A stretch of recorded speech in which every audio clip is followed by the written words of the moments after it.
The necklace felt wrong in my hands. Something about its weight, the way the light caught the stones, it wasn't right. I'd worn Mum's sapphire pendant every birthday since I turned 16, but this year, holding it up to the mirror, I knew. This wasn't her necklace. I'm Mabel, and until this moment, I thought I understood my place in this house. Quiet, accommodating, invisible when convenient. But staring at this cheap imitation dangling from my fingers, something snapped inside me. "Dad?" My voice echoed through our too-large house, past the pretentious artwork Linda had insisted on hanging everywhere. "Dad, where are you?" The sound of newspaper rustling came from his study. He didn't look up when I entered, just kept reading about whatever stock market disaster had caught his attention today. "What is it, sweetheart?" "This isn't Mum's necklace." I dropped the fake onto his desk, where it landed with a dull clank instead of the delicate chime I remembered. He glanced at it, then back to his paper. "Don't be ridiculous. It's the same necklace it's always been." "No, it's not. The original had a tiny chip in the center stone. The setting was platinum, not white gold. And the sapphire... Dad, this isn't even real sapphire. It's glass." Finally, he looked at me. "Mabel, you're being dramatic. Linda had it cleaned last month, that's all." From somewhere upstairs, Chloe's music thumped through the ceiling, as if punctuating my father's dismissal. I pressed my palms against his desk, leaning forward. "Where's the real necklace?" "I don't know what you're talking about."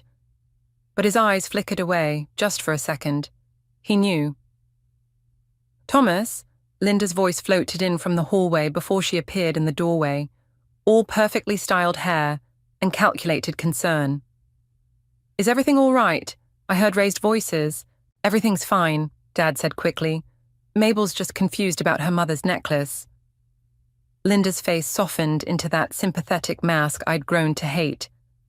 "Oh, sweetie, I know how much that necklace means to you, but it's exactly the same as it's always been," I wanted to scream. Instead, I straightened up, grabbed the fake, and headed for the door. But Linda's next word stopped me cold. "While you're here, Thomas, we should discuss Chloe's tuition. The dance academy in Paris she's been accepted to is quite expensive, but it's such an amazing opportunity." I froze just outside the study, my heart pounding. "Linda, we talked about this. That money is set aside for..." "For what? Mabel's already working at that little bookstore. She clearly has no interest in college. And Chloe has real talent, real potential." The silence that followed felt like a knife in my chest. "You're right," Dad finally said. "Chloe deserves this chance. We can transfer the funds next week." My college fund, the money Mum had insisted on setting aside for me before she died. They were going to give it to Chloe, my spoiled half-sister who'd never worked a day in her life. I clutched the fake necklace so hard the edges cut into my palm. Through the pain, a clarity emerged. They'd been doing this for years, erasing Mom piece by piece, replacing her memory with cheap imitations, just like they'd tried to replace me with Chloe. My phone buzzed in my pocket. Probably Rachel, checking if we were still on for coffee. But I couldn't face her right now, couldn't pretend everything was normal when my world was crumbling.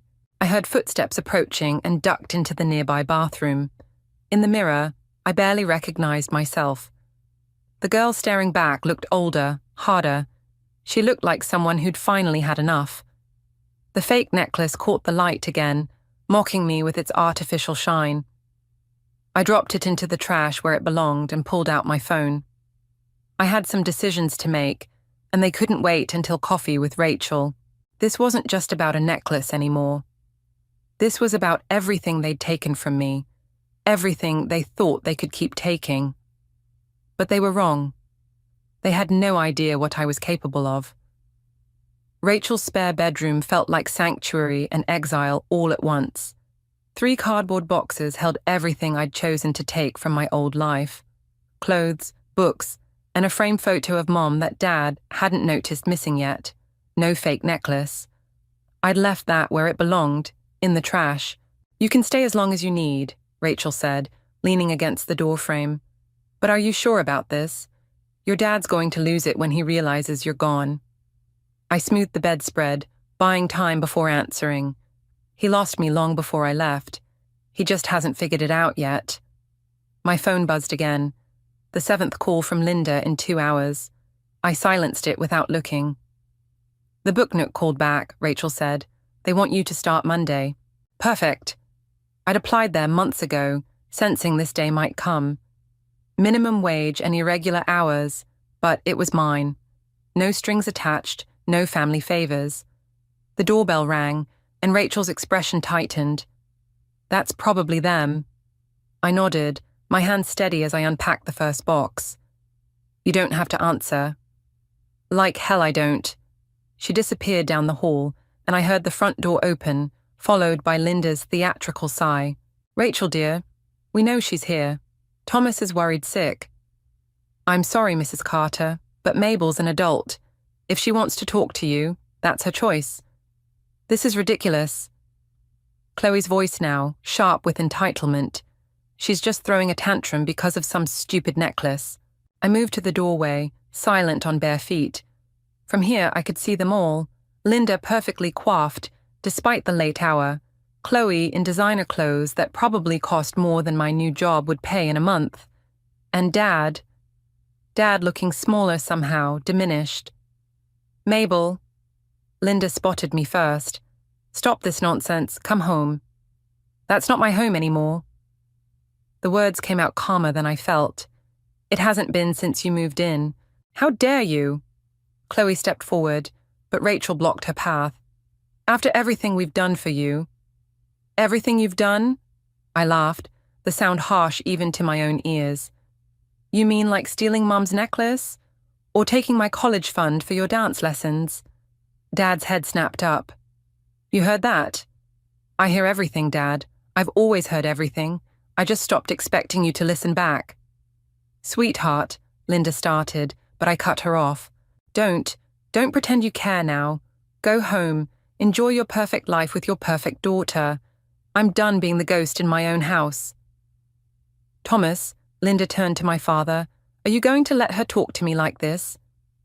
But Dad was staring at me, really seeing me for the first time in years. The necklace, he said slowly. You're sure it's not the same one?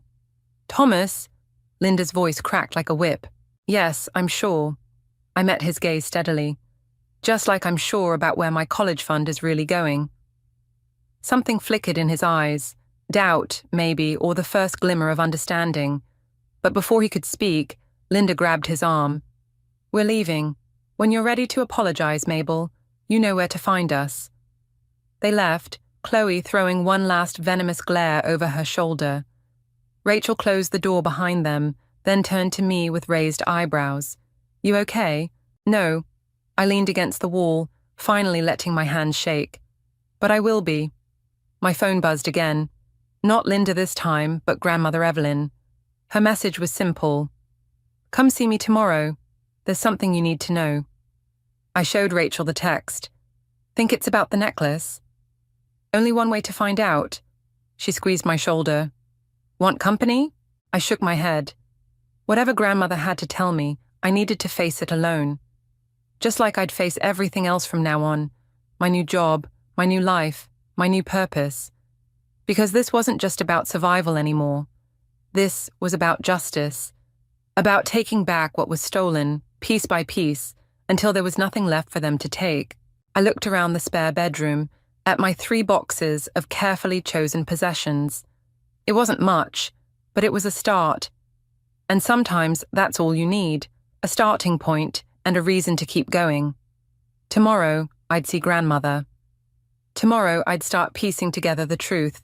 But tonight, in this borrowed sanctuary, I allowed myself one moment of pure, uncomplicated grief for everything I'd lost. And everything I was about to take back.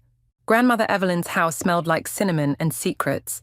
She waited until I'd settled into her faded armchair, tea growing cold between my hands, before she spoke. Linda sold your mother's necklace 6 months ago. The teacup rattled against its saucer. How do you know? Because I saw her at Rothschild's jewelers. Grandmother's eyes, sharp as ever at 75, fixed on mine.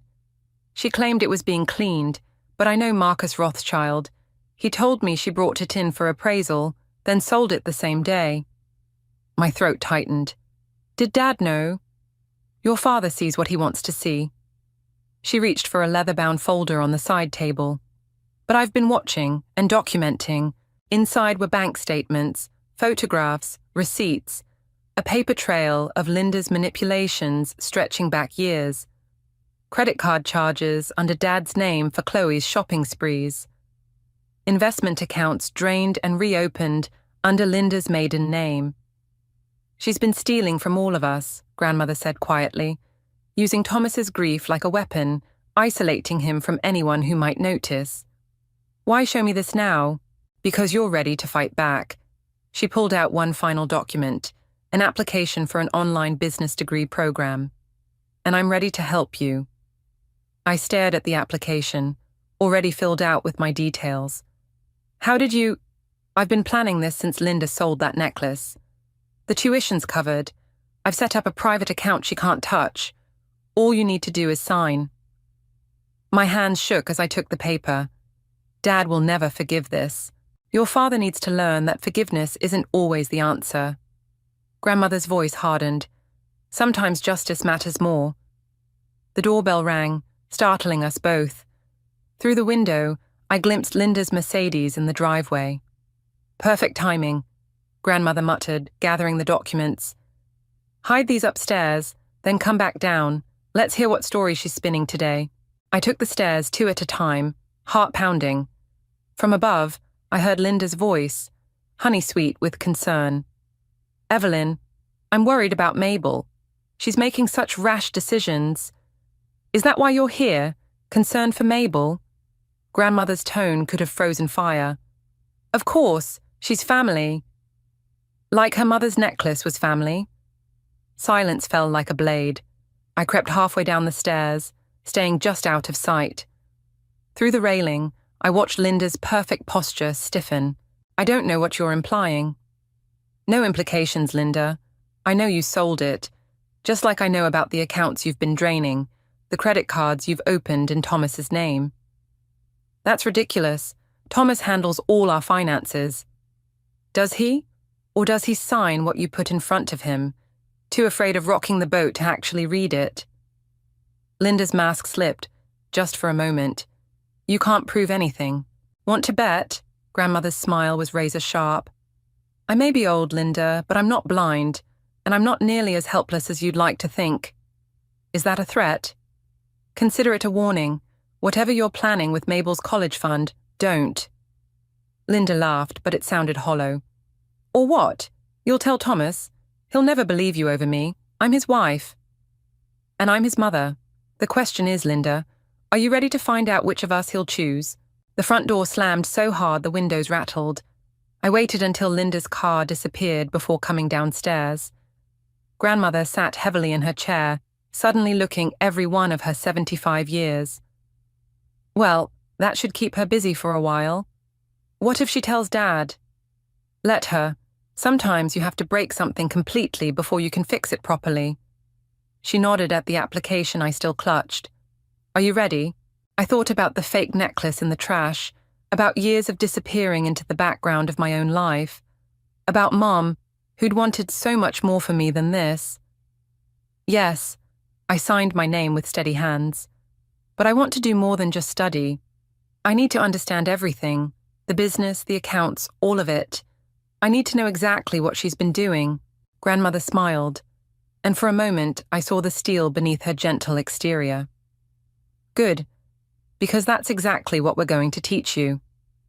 I looked down at my signature, feeling the weight of the moment. This wasn't just about revenge anymore. This was about reclaiming everything that had been stolen, not just a necklace or money, but my voice, my power, my place in the world. And I was just getting started. 3 months into my online classes, the headache started. My laptop screen blurred at 2 a.m. as I tried to finish another assignment between work shifts at the Book Nook. Coffee wasn't cutting it anymore. You look terrible, Rachel said, dropping a sandwich on my desk. When's the last time you actually slept? I checked my phone. Another missed call from Dad. Sleep is for people who aren't trying to rebuild their lives from scratch. You're going to crash. I'm fine. The lie tasted bitter, like the cold coffee I'd been nursing for hours. My phone buzzed again, not Dad this time, but a video message from Chloe. Against my better judgment, I opened it. There she was, posing against a shiny red convertible. My college fund, transformed into German engineering. Thanks for the wheels, sis.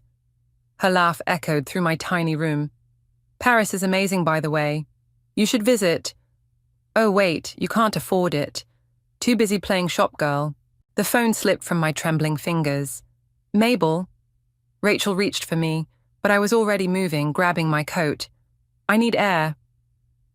The night shift at the book nook was usually quiet, perfect for studying, usually. Tonight, the empty aisles felt like they were closing in. You're early, Marcus, the owner, said as I tied on my apron. Everything okay? Fine. I started reorganizing the already neat fiction section, trying to steady my hands. Your grandmother called earlier. He hesitated. Said something about your father coming by. The book I was holding hit the floor. What? He was here this afternoon, asking questions about your schedule. My carefully constructed walls started cracking. Dad had never visited the store before, never showed any interest in my new life. Did he say why? Marcus shook his head, but he seemed worried, different from what you described. The bell above the door chimed. I turned, expecting another late-night browser, but instead found Linda standing there, perfect as always in her designer coat. Well, she said, this is quaint. I straightened, forcing my voice steady. We're closing. Oh, I'm not here to shop. She pulled out a familiar leather folder, grandmother's documentation. My heart stopped. I'm here to make a deal. Marcus disappeared into the back, leaving us alone among the shelves. How did you get that? Your grandmother should really upgrade her home security. Linda's smile was razor sharp. Drop the online classes, stop filling Thomas's head with doubts, and these papers disappear. Keep pushing, and I'll show him exactly how his mother's been conspiring against his wife. You're blackmailing me with evidence of your own crimes? I'm offering you a choice. Back off, or watch your father lose the last bit of family he trusts. The security camera in the corner blinked steadily. Linda hadn't noticed it, too busy savoring her perceived victory. You know what's funny? I reached under the counter, pressed the button that would save the security footage. You still think this is about Dad? Her smile faltered. This stopped being about him the moment you sold Mom's necklace. I stepped closer, voice low. You want to show him those papers? Go ahead. But first, explain where the money went. Every account, every transaction. I'm sure he'd love to hear about the offshore transfers. You're bluffing. Try me. I nodded toward the camera. And maybe explain why you're threatening an employee on private property. I'm sure the police would be interested. The color drained from her face. You've changed. No, I've just stopped pretending to be the person you wanted me to be. She left without another word, but her presence lingered like poison. As soon as she was gone, my legs gave out. I slid down behind the counter, breathing hard. Marcus found me there minutes later, handed me a cup of tea. Want to talk about it? No. I pulled out my phone, dialed grandmother's number. But I need to make some changes. The game had shifted. Linda was desperate enough to break into grandmother's house, which meant we were closer to the truth than I'd realized. But she'd also shown her hand, and her weakness. It was time to stop playing defense. Time to show them exactly what happened when you push too far. The headache pounded behind my eyes, but for the first time in months, my vision was perfectly clear. The graduation ceremony felt surreal, like watching someone else's life through a fogged window. My name echoed through the auditorium. Mabel Carter, Business Administration, summa cum laude. And only 2 people applauded. Rachel and grandmother, tucked away in the back row, exactly as we'd planned. No one else knew. Not Dad, not Linda, not Chloe. They thought I was still just the quiet bookstore girl, head down, no ambitions. Marcus was waiting at the book nook afterward, a wrapped package in his hands. "Congratulations, Manager Carter." I froze halfway through the door. "What?" "Unless you're not interested in running this place." He smiled, pushing the package toward me. "I'm expanding to 3 new locations. Need someone I trust to handle this one." Inside the package was a set of keys and a contract. My hand shook as I read the terms. Full management control, profit sharing, option for partial ownership after 2 years. "I don't understand. Why me?" "Because you turned my failing bookstore into the most profitable independent shop in the city, all while getting your degree." He tapped the contract. "And because you're ready." The bell chimed. Dad walked in, looking older than I remembered. "Mabel." He stopped short, taking in my graduation gown. "What is this?" Marcus squeezed my shoulder and disappeared into the back, leaving us alone. "Surprise." The word came out harder than I intended. "Turns out you can get an education without a trust fund." "Why didn't you tell me?" "Would it have mattered? Or would Linda have convinced you it was just another cry for attention?" He flinched. "I've been trying to call you." "I know." I folded the contract carefully, tucking it away. "Why are you here, Dad?" "Linda's been—" He paused, struggling. "There are discrepancies in our accounts. Things I can't explain. Your grandmother suggested I talk to you." Of course she had. Grandmother's chess game was reaching its endgame. "Funny timing," I said. "Now that the money's gone, you're finally asking questions." "That's not fair." "No?" I grabbed my phone, pulled up Chloe's video. "Is this fair? My college fund turned into her convertible. Or how about Mom's necklace being sold without anyone asking me?" He went pale. "What are you talking about?" "Ask your wife." I handed him a copy of Linda's transaction records. Not all of them, just enough to start the cracks spreading. "Ask her about Rothschild's jewelers. Ask about the offshore accounts. Ask about everything you've been too afraid to see. This can't be right." "Can't it?" I moved behind the counter, where I'd stood that night Linda threatened me. "You know what the worst part is? I actually believed you didn't know, that she'd fooled you completely. But maybe you just found it easier to let her handle everything, including me." "Mabel, please. Congratulations on your daughter's graduation, Dad." I straightened my shoulders, felt the weight of the manager's keys in my pocket. "Now, if you'll excuse me, I have a business to run." He left the store looking shell-shocked, the papers clutched in his hand. As soon as he was gone, Rachel emerged from the history section. "You okay?" "No." I pressed my palms against the counter, steadying myself.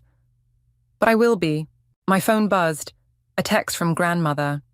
"Linda's calling emergency family meeting tonight. It's starting." Another message followed immediately. "Be careful. She's desperate." I thought about the security footage from that night, safely backed up in 3 different locations. Thought about the trail of evidence we'd carefully laid out, the trap slowly closing. "What are you going to do?" Rachel asked. The contract Marcus had offered sat heavy in my bag, representing everything I'd fought for. Everything I could lose if this went wrong. But I was done being careful, done playing the long game. "I'm going to that meeting." I pulled out my keys, not just a shop girl's keys anymore, but a manager's, an owner's. It's time they learned what happens when you underestimate the quiet one. Rachel's expression shifted. "Want backup?" "No."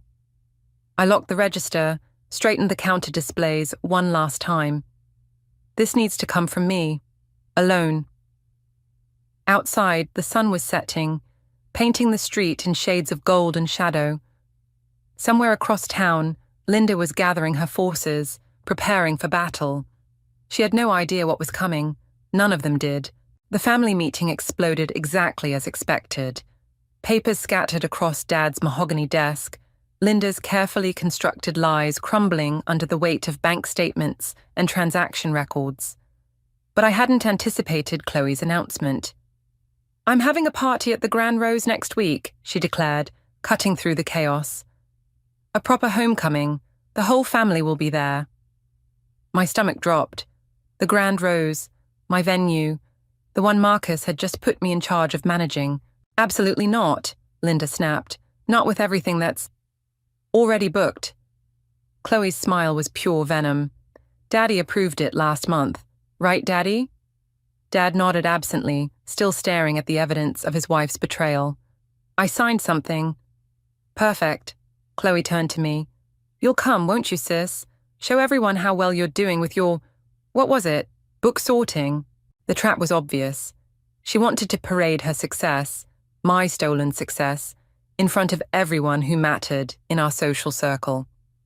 One final humiliation. She had no idea she'd just handed me exactly what I needed. Wouldn't miss it. I gathered my copies of the evidence, leaving the originals with Dad. Send me the details. Grandmother caught my arm as I left. Be careful. When cornered animals attack, they make mistakes. I squeezed her hand. Trust me. But walking into the Grand Rose the next morning, my confidence wavered. The staff, my staff, technically, were already preparing for Chloe's party. Crystal champagne flutes, imported flowers, a string quartet setting up in the corner. My phone buzzed. Linda, stay away from the party. Last warning. Another message followed. Or should we discuss how you really got that management position? My hands went cold. She couldn't know about. Miss Carter? One of the waiters approached. There's been a problem with the liquor license. And the health inspector is here. Says there was an anonymous complaint. Of course. Linda's revenge, attack the venue, destroy my credibility with Marcus. The next hours blurred into a nightmare of bureaucratic chaos. Every permit challenged, every certification questioned. By afternoon, 3 vendors had cancelled, citing payment concerns. The string quartet backed out after receiving an anonymous email about the venue's financial instability. I found myself in the empty ballroom, surrounded by half-finished decorations and mounting disasters. My phone wouldn't stop buzzing, Marcus wanting updates, staff asking for direction, Linda's threats becoming more specific. Still playing manager? Chloe's voice echoed from the doorway. She walked in, designer heels clicking on marble. God, it's worse than I expected. Linda was right. You're completely out of your depth. Get out. Or what? She ran a finger along a table, checking for dust. You'll tell Daddy. Show him more papers. Face it, Mabel, you're nothing. Just a sad little girl playing dress-up in someone else's life. My vision blurred. Everything I'd built, everything I'd fought for, crumbling under the weight of their combined assault. The party starts in 4 hours, Chloe continued. Try not to embarrass yourself too much when you're serving drinks. She left me there, surrounded by the wreckage of my plans. My phone buzzed again. Marcus, probably hearing about the mounting problems. I couldn't face him. Couldn't admit that I'd let Linda outmaneuver me, let Chloe turn my moment of triumph into another humiliation. Rachel's contact photo lit up my screen. I almost declined the call, but her voice was exactly what I needed. They're trying to shut down the venue, I said before she could speak. Linda's destroying everything, and I can't. Stop. Rachel's tone cut through my panic. Remember what you told me when you first moved out, about being done playing their game? This is different. No, it's not. They're still trying to make you play by their rules, so change the game. I looked around the ballroom, seeing it through new eyes. Every crisis they'd created, every obstacle they'd thrown up. They all assumed I'd try to fix things their way, try to salvage their perfect party. But I wasn't that person anymore. Rachel, I said slowly, I need you to make some calls. What are we doing? I smiled, feeling the weight lift from my shoulders. We're going to give them exactly the party they deserve. 4 hours, just enough time to show them what happens when you push the quiet one too far. Just enough time for revenge. The Grand Rose's ballroom filled with society's finest, all here to witness Chloe's triumphant return. Crystal glasses clinked, the replacement string quartet played, and everyone pretended not to notice the tension crackling through the air. I stood at the manager's podium, watching Linda's face as she realized none of her sabotage had worked. Every crisis handled, every gap filled, Every detail perfect, just not the way she'd expected. "What is this?" Chloe hissed, grabbing my arm. "Where are the imported flowers? The champagne fountain?" "Management decision." I smiled, gesturing to the simple elegance that had replaced her gaudy choices. "Budget constraints." "Budget? Do you know who I am?" "Miss Carter?" One of my staff approached. "Your grandmother has arrived." Grandmother Evelyn entered like a queen, commanding attention without effort.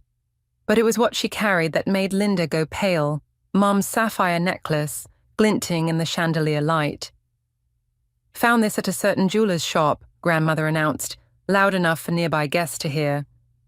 Imagine my surprise when Marcus Rothschild told me who sold it to him. Whispers rippled through the crowd.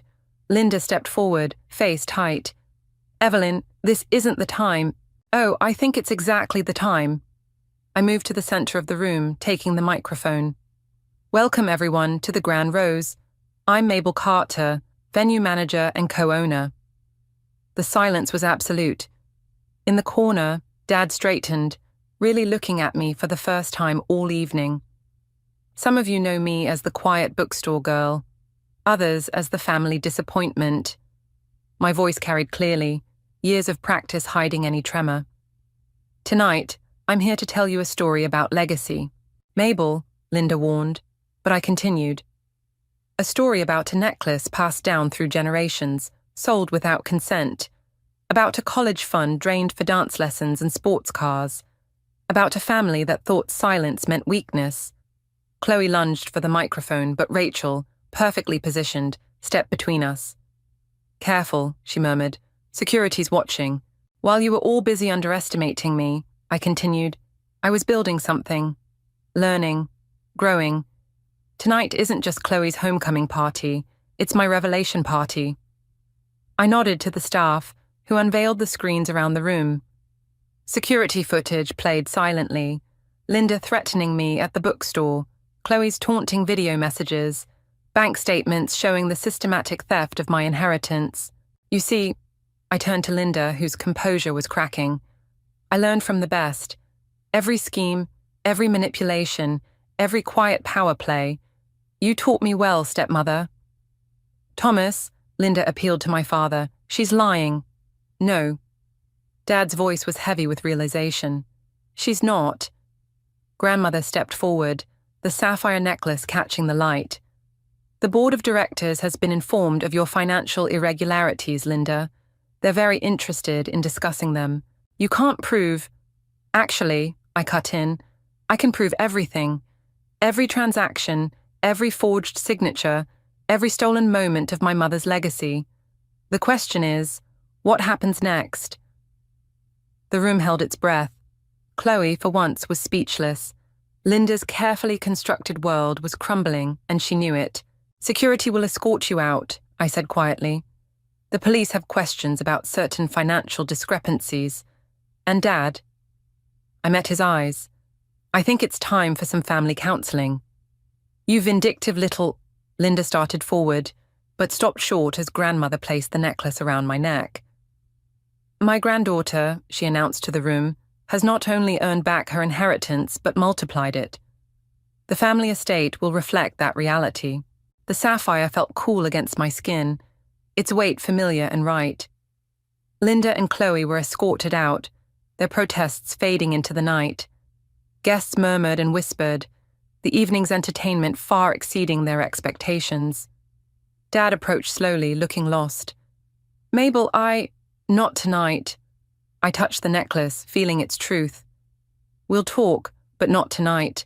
Tonight is about reclaiming what was taken, all of it." The party continued around us, but something had shifted. The quiet bookstore girl was gone, replaced by someone stronger, someone who'd learned that sometimes the best revenge isn't destruction, it's success. And as I stood there, surrounded by the life I'd built from their betrayal, I realized revenge wasn't what I wanted anymore. I wanted something better. I wanted forward. The Grand Rose emptied slowly, whispers and speculation trailing behind each departing guest. I stood at my manager's podium, fingers tracing the edge of Mom's necklace, when I noticed something odd about the clasp. a tiny seam, almost invisible unless you knew where to look, the kind of detail only someone intimately familiar with the piece would recognize. My hands shook as I worked the hidden mechanism. The sapphire setting clicked open, revealing a folded slip of paper, yellowed with age but perfectly preserved. I always wondered if you'd find it. Grandmother appeared beside me, her eyes bright. Your mother showed me the secret compartment the day before she died. Said it was for when you were ready. The paper felt fragile between my fingers as I unfolded it. Mum's handwriting, still as elegant as I remembered. My dearest Mabel, if you're reading this, you've discovered that strength isn't always about being the loudest voice in the room. Sometimes it's about waiting, watching, building something of your own. I'm sorry I couldn't be there to teach you this myself, but knowing you found this means you've already learned it on your own. Remember, legacy isn't just what we inherit, it's what we choose to build from the pieces we're given. All my love, Mom. The words blurred as tears threatened, but I refused to let them fall. Not here, not now. She would have been proud, Grandmother said quietly. Not of the revenge, though I must admit that was rather spectacular, but of who you've become despite everything they tried to make you. Dad cleared his throat behind us. He stood awkwardly in the emptying ballroom, looking smaller without Linda's shadow. The police want statements tomorrow about the financial records. I nodded, tucking Mom's letter safely away. I'll be there. Mabel, He stopped, started again. I failed you, over and over. Yes, I said simply. You did. Rachel appeared with my coat, ready to run interference, but I waved her off. This needed to happen. I don't expect forgiveness, Dad continued, but I'd like to try something. Whatever you're willing to allow. I thought about Mum's words, about legacies and choices and building from broken pieces. Coffee, I said finally. Once a month, neutral ground. We'll see where it goes. He nodded, relief and regret warring on his face. Thank you. Don't thank me yet. I straightened my shoulders, feeling the weight of the necklace, the letter, everything they represented. Trust takes time to rebuild, if it can be rebuilt at all. I understand. As he left, Grandmother squeezed my hand. You're being kinder than they deserve. No. I looked around the ballroom, my domain now, earned through every sleepless night and hidden tea. I'm being exactly who I choose to be. That's the difference. The staff was cleaning up, resetting the room for tomorrow's events. Life moving forward, just as it should. The necklace suits you, Rachel said, joining us. Though I have to ask, was it worth it? All of this? I touched the sapphire, feeling the hidden compartment with its precious cargo. Thought about the girl I'd been, invisible and voiceless, and the woman I'd become. It was never about the necklace, I said, or even about revenge, really. It was about proving something. To them. To myself. Grandmother smiled, knowing and proud. And what did you prove? I looked out over my domain, the grand ballroom where I'd finally found my voice, the staff who respected me not for my name but for my work, the future stretching out before me, full of possibilities I'd built for myself. That legacy isn't what they take from you, I said, Mom's words echoing in my heart. It's what you choose to build from the pieces they leave behind. The last guests were leaving, the night winding down. Tomorrow would bring police statements and newspaper headlines, lawyers and consequences. But tonight, in this moment, I felt nothing but peace. I'd gotten everything I wanted, but not in the way I'd expected. Revenge had transformed into something better, into growth, into strength, into a future entirely my own. Mum would have understood. She'd known all along. The sapphire caught the light one last time as I turned off the chandeliers, its blue depths holding not just the past now, but the promise of everything still to come.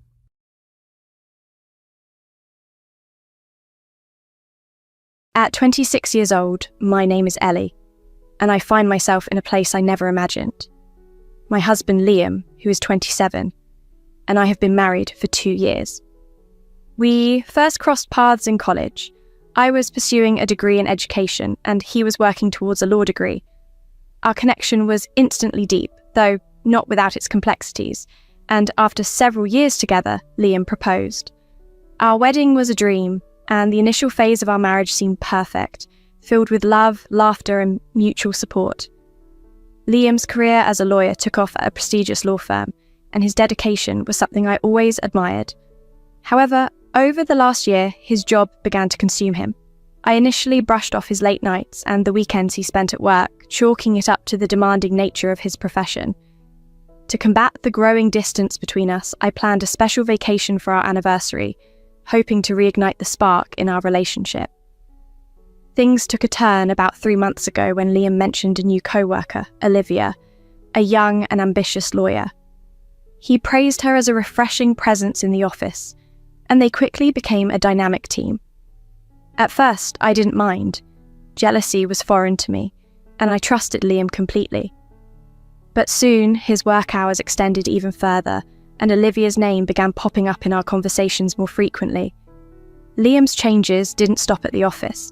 He started dressing sharper, hitting the gym more often, and was constantly glued to his phone. I attempted to joke with him about his closeness with Olivia, but his dismissive laughter didn't ease my concerns. Our own relationship started to feel the strain. Our interactions turned mechanical, focusing solely on mundane details like bills and schedules, lacking any real emotional connection. This emotional chasm widened until Liam made an unexpected decision. He brought Olivia along on the trip we had planned for our anniversary, leaving me behind to care for my ailing mother. It was then I realised the depth of our issues. I could no longer ignore the reality of our crumbling marriage, prompting me to serve him divorce papers during what should have been a celebratory dinner. Now, as Liam faces the consequences of his choices, I'm grappling with the unexpected turns my life has taken.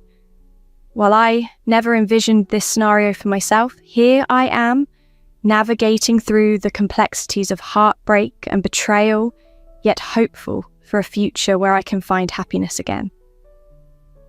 I sensed that something was amiss, but I couldn't pinpoint what it was or how to address it. Each time I attempted to discuss my concerns with Liam, he dismissed them, assuring me that I was just being sensitive and that all was well.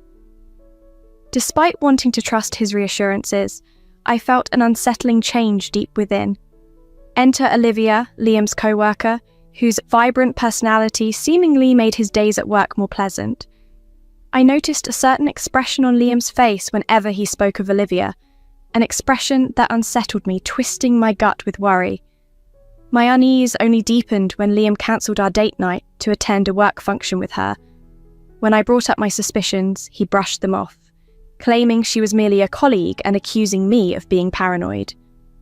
Driven by my doubts, yet hoping to mend our relationship, I planned a romantic getaway to the mountains for our upcoming anniversary.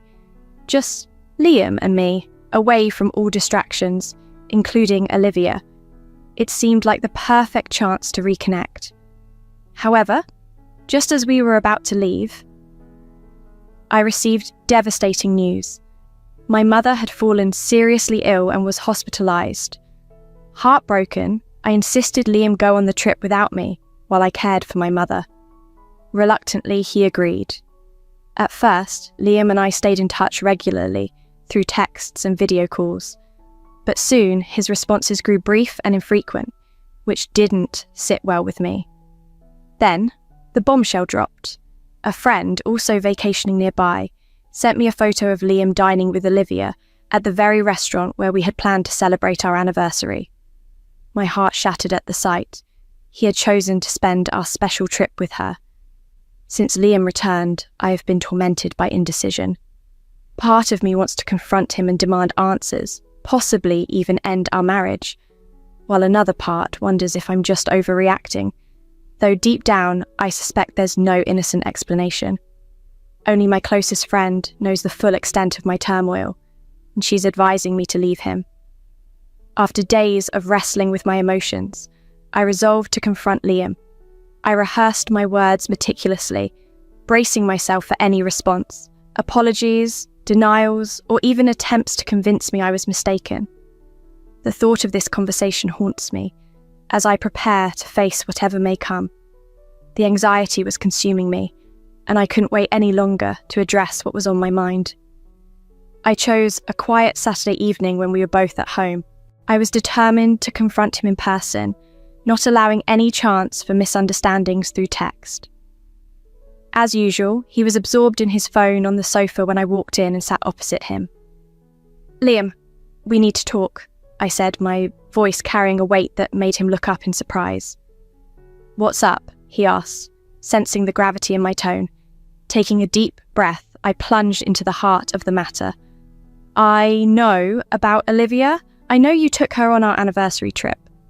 For a moment, her face lost colour, and it looked like he might try to deny it, but then he sighed heavily and ran a hand through his hair. "Ellie, it's not what you think," he started. "Really? Because it seems pretty clear to me that you took your work wife on what was meant to be our romantic getaway."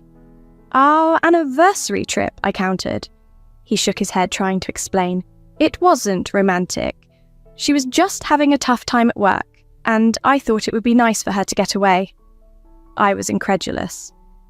"So, you decided to play the hero by taking her on our trip? Did you even consider how that would look or how it would make me feel?" "I didn't plan it like that." He defended himself weakly. "You told me to go. I didn't want to cancel, and it just happened." "Just happened? Did it also just happen that you were holding hands in the picture my friend sent me? Did that just happen too?" His silence told me everything I needed to know. He was caught, and he knew it. After our intense conversation, Liam left the house saying he needed time to think. That was fine by me. I needed space to strategize. Feeling betrayed, my anger grew as I reflected on the situation. I wasn't going to sit back and accept disrespect. If he preferred Olivia's company, he could have it, but I was not going to make things easy. The next morning, I called my lawyer. I hadn't told Liam yet, but I was preparing for the worst. I refused to be one of those women who sat around hoping their husband would magically change after such a blatant betrayal. I needed to protect myself. A few days later, I asked Liam to meet me for dinner at a nice restaurant, thinking a public setting might keep the conversation calm. He arrived looking apprehensive, likely bracing for another argument. I, however, was resolute and composed. Once we were seated and had ordered, I slid a manila envelope across the table to him. "Divorce papers, I saw," I stated plainly. "I've already spoken to a lawyer." Liam's face flushed a deep red. "Ellie, are you serious? You're going to throw away our marriage over one mistake?" "One mistake?" I almost laughed. "You've been emotionally distant for months, Liam. Then you took her on our anniversary trip. I don't know how you define a mistake, but that's not something I can just forgive." He glanced around the restaurant, likely hoping that no one was listening. "Ellie, please, let's just talk about this. You can't seriously want a divorce." "I didn't want this," I replied firmly, "but you made your choice. Now I'm making mine." Liam left me with no other option. I couldn't accept being a second choice in my own marriage. That evening, he tried to reach me repeatedly, but I was done with the conversation. He had made his choice, and I was firm in mine. I called my best friend, who quickly arrived with wine and ice cream, and we spent the night dissecting every moment of the confrontation. By the time Liam returned, I had already locked the bedroom door and drifted off to sleep. I heard him pacing outside, debating whether to knock, but he never did. I think he realised it was too late for that. Since then, the atmosphere at home has been incredibly tense. Liam is still living in the house, but our interactions are minimal. He keeps attempting to apologise, insisting he made a mistake and doesn't want to lose me. But I'm not sure I can even muster the energy to care anymore. It's been 3 weeks since I gave Liam the divorce papers at the restaurant. Part of me feels empowered, having taken control of my life again. But another part of me is crushed by how quickly everything has fallen apart. Liam has been trying to act as if nothing significant had happened, which only makes living together more strained and awkward. Our conversations, when they occur, are fraught with tension. He oscillates between apologising and attempting to guilt me into taking him back, and sulking like a child when I remain unmoved. I've stood my ground, making it clear that divorce is what I want, though I don't think he's fully accepted it yet. My lawyer and I met again to initiate the official proceedings. We discussed how to divide our assets, which is complex. Thankfully, we don't have children, but there's still the house, 2 cars, and our joint savings to consider. Liam has been dragging his feet, still insisting we can resolve things without lawyers. During a review of our financial accounts, I discovered several unusual withdrawals and expenses I didn't recognise. It turns out Liam had been funding Olivia's lifestyle, dinners, trips, even her apartment rent, while insisting they were just friends. I was furious upon discovering this, but it only confirmed my suspicions. Liam has since tried to win me back with flowers, love letters, and promises to be a better husband, which would almost be comical if it weren't so painful. A few days ago, he tearfully told me he had cut off all contact with Olivia, claiming she meant nothing, and that he only realised his love for me after I confronted him. It was the first time I'd ever seen him cry. It was difficult not to feel something in that moment, but the deep-seated betrayal was too much to overlook. It's not just about Olivia. It's about the months of neglect, the lies, the feeling of being invisible in my own marriage. I told him I couldn't forgive him and that I still wanted the divorce. He looked devastated, but I had to stand my ground. He suggested counselling, but I feel like we are beyond the point of repair. The fallout has extended beyond just us. Our families are now involved, and it's been chaotic. My parents, who were already displeased with how distant Liam had become over the past year, are furious with him. This entire ordeal has strained relationships on all sides, further complicating an already difficult situation. The situation has gotten significantly more intense. My mom has been constantly checking in on me to ensure I'm okay, and she has made it clear to Liam that he is no longer welcome at family gatherings. While her reaction was more extreme than I anticipated, her unwavering support means a lot to me. On the other hand, Liam's family presents a different challenge. His mother called me last week, pleading for me to reconsider. She argued that all marriages face difficult times and suggested that we just need to work through our issues. She even insinuated that I was overreacting, which took me by surprise. I firmly told her that if she felt compelled to take sides, she should support her son, but I refused to be guilt-tripped into staying in a marriage that was beyond repair. Amidst all this, the drama involving Olivia has become the talk of Liam S. law firm. Colleagues who I've met at social events over the years have been reaching out, expressing their shock and offering their sympathy. It seems Olivia isn't well liked at the office. There are whispers that she's been overly familiar with other male co-workers before, and now the gossip about her and Liam is rampant. Since the news broke, I've heard that she's been laying low and avoiding the office.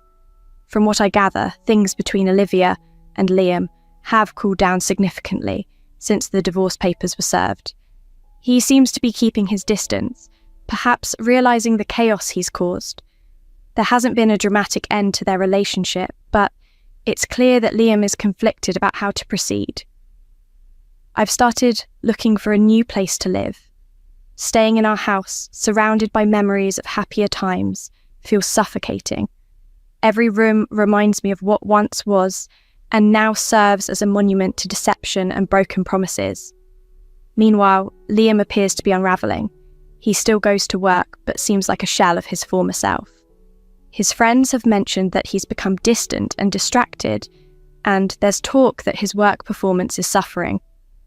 While I find no joy in his struggles, it's evident that living a double life is catching up with him. The fallout from his affair with Olivia has been significant, and it seems he's beginning to understand the cost. But for me, it's too late. Liam has attempted to engage me in conversation a few more times, but I've stood firm. I deserve better than what he's offered. 2 months have passed since I served Liam with the divorce papers, and the process has only grown more complex. I hoped for a straightforward division of our assets since we have no children, but Liam has complicated every step. After his attempts to reconcile failed, he began contesting nearly everything, from the house and cars to our joint savings. His lawyer has been particularly difficult, pushing back on every agreement, making clear that navigating this divorce won't be easy for either of us. Liam and his legal team are fiercely contesting the divorce, trying to limit what I receive. The most frustrating part is how Liam portrays me as the unreasonable one. He's even suggested that if I drop the case, we could start anew and work through our issues.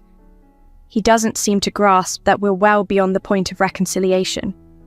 What really infuriated me was his claim that he should keep the house because he's the primary breadwinner, completely disregarding the financial contributions I made while I was working and the sacrifices I made for our marriage. His sense of entitlement is astounding. Fortunately, my lawyer has been outstanding. She's compiled evidence of Liam's infidelity, which we're using in the divorce proceedings to argue for a fair division of assets. We've also discovered that Liam has been funneling money into a secret account supposedly for work expenses, and we're investigating that as well. Mediation has been fruitless. Liam still holds on to the hope that I'll back down, but I refuse to be intimidated out of what I rightfully deserve. Each meeting feels like a battleground, and I can see the frustration on his face when he realizes I'm not relenting. Meanwhile, the scandal of his affair has permeated his law firm, creating significant tension. Mutual friends have told me that his colleagues are questioning his judgment, especially given Olivia's reputation for inappropriate behaviour with male co-workers. His superiors are concerned too, as the clients have started to wonder if his personal life is impacting his professional capabilities. There are even whispers that his job might be at risk if things deteriorate further. It's ironic. He risked his marriage for his affair with Olivia, and now he might lose his career as well. As for Olivia, she's left the firm after the gossip became too much, transferring to another company to escape the fallout. It seems her relationship with Liam hasn't turned out to be the fairy tale he imagined. Amid all this chaos, I've been focusing on rebuilding my life. I moved out of our home a month ago into a small apartment in the city. It's been an adjustment living on my own, but it's also been liberating. I no longer feel like I'm constantly on edge, and this new space has allowed me to focus on myself for the first time in a long while. However, the emotional journey hasn't been entirely smooth. Some days I still find myself overwhelmed by the betrayal, breaking down unexpectedly. I've been seeing a therapist, journaling, and relying on my friends, but the healing process has been tougher than anticipated. Recently, Liam's family reached out again after a long silence. His mother, polite yet clearly struggling, asked if I would consider speaking to Liam one last time to give him some closure. I was torn between feeling sympathy for her and anger that she would ask this of me after everything her son put me through. I didn't know how to respond. Part of me felt pity, but another part was furious at the audacity of her request, given the pain I've endured.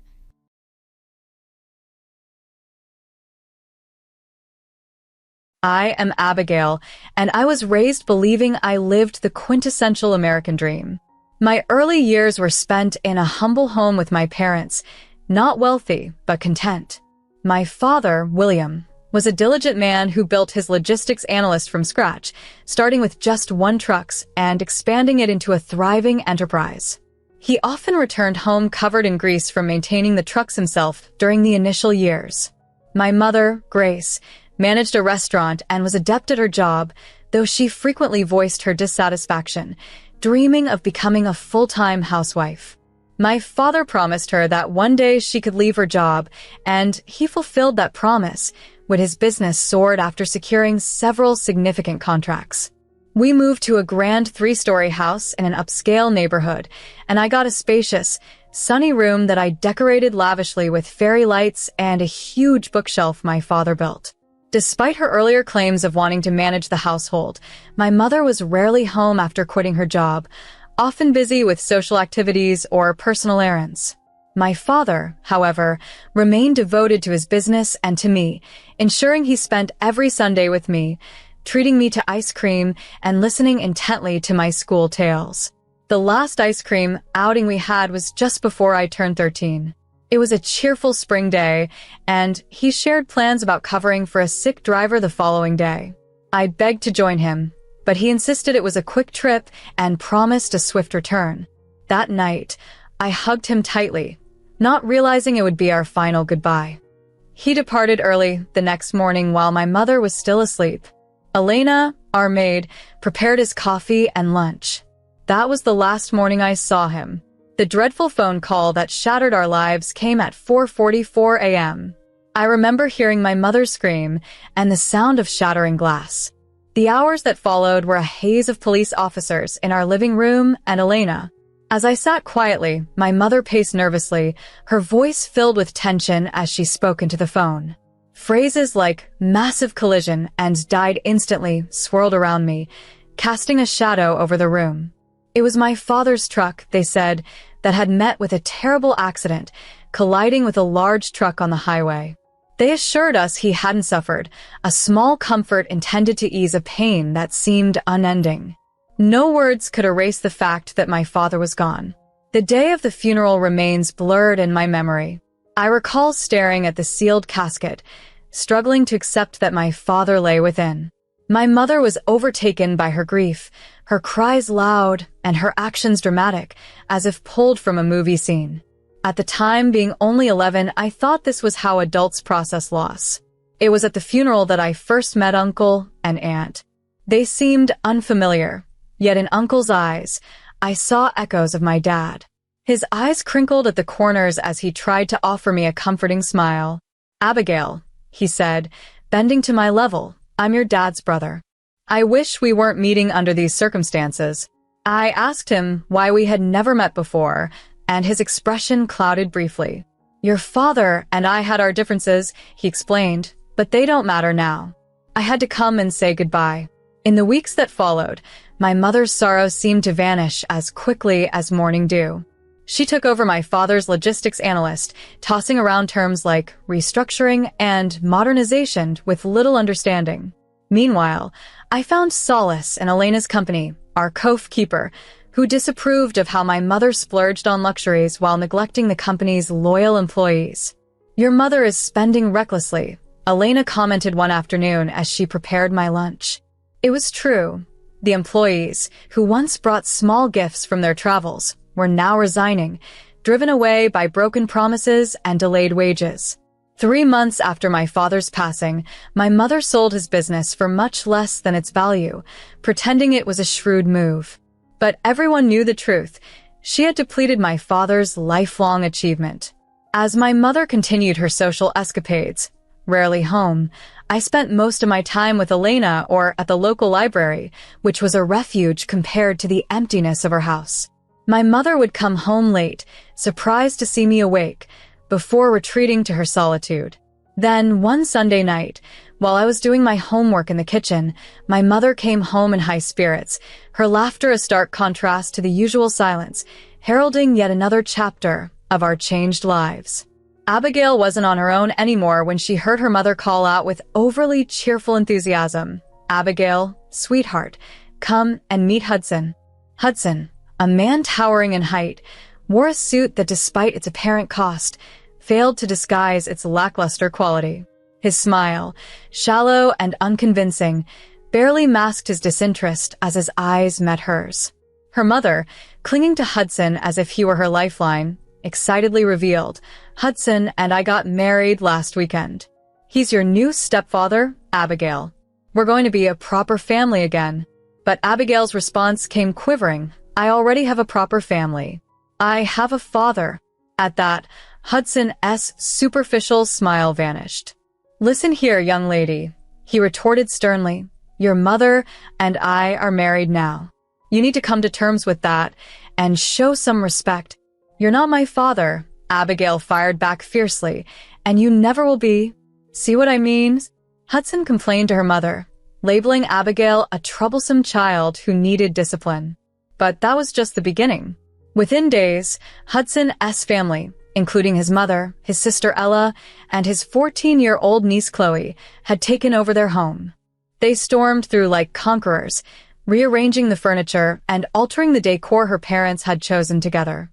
Her mother seemed unbothered, quickly bonding with Ella over endless shopping trips and gossip sessions. Mother dominated the kitchen, criticizing the cooking until her mother dismissed the only other person Abigail felt still cared about her. The final straw came when Abigail returned from school one day to find Chloe in her bedroom, the very room her father had lovingly decorated for her, with purple walls and fairy lights. Aunt Grace said I could have this room. Chloe smirked, provokingly displacing Abigail's belongings. It's bigger, and I need space for my things. This is my room. Abigail yelled, incensed. Get out. Not anymore, Chloe taunted, pushing Abigail's books from the shelf. When her mother sided with Chloe, claiming Abigail was to move to a smaller room, Abigail lost her temper. The confrontation escalated quickly, ending with Hudson and her mother intervening. How dare you, her mother screamed, sending Abigail to her new, smaller room. Hudson's grip was tight and unforgiving as he snarled, Your father's gone. This is my house now, and you'll follow my rules. They confined her there, isolated except for school and brief bathroom breaks, her cherished possessions unceremoniously boxed up. Through the thin walls, Abigail could hear Chloe claiming her space and her mother laughing downstairs, as if her world hadn't just been turned upside down. Weeks later, overhearing a conversation about potentially sending her away for the family's harmony, Abigail realized just how far her mother was willing to go to maintain her new life, considering even adoption. Chilled to the bone by the conversation, Abigail felt the stark, cold reality of her new family dynamic. Ella's voice was tentative but firm, suggesting it might be best for everyone involved due to Chloe's evident fear following the incident. She expressed concerns that I no longer seemed to belong. Devastated, I rushed to my room, buried my face in my pillow, and reassured myself they didn't truly mean those words. My mother couldn't possibly intend to send me away. I forced the hurtful conversation from my thoughts, convincing myself it was merely idle talk. 5 months later, my 14th birthday dawned. I had low expectations. Celebrations had ceased after my father's passing. Surprisingly, Uncle and Aunt arrived, wishing me a joyful birthday. Uncle embraced me warmly, a sharp contrast to Hudson's dismissive behavior. My mother had prepared a quick dinner, likely embarrassed by the potential judgment from Dad's brother. The dinner atmosphere was tense, palpable enough to slice through. Then, my mother cleared her throat, her tone serious, announcing that I wasn't happy in our household, and the feeling was mutual. She revealed her plan to put me up for adoption, explaining that since Uncle and Aunt had no children, they might consider taking me in. Otherwise, she would begin searching for other families. Her words struck me like a thunderclap. The earlier overheard conversation was indeed serious. On my birthday of all days, she chose to announce this. Uncle abruptly stood, his chair toppling, and declared they would take me, denouncing Grace as a reprehensible mother. Hudson attempted to intervene, but a stern look from Uncle made him reconsider. Aunt comforted me, her arm around my trembling shoulders, as we hurriedly packed my belongings. Through tears, she assured me everything would be okay and that I was now with family who truly wanted me. Leaving the house, I didn't glance back at my mother, who made no move to stop me or bid farewell. The last thing I heard was Chloe asking if she could claim my room as her own.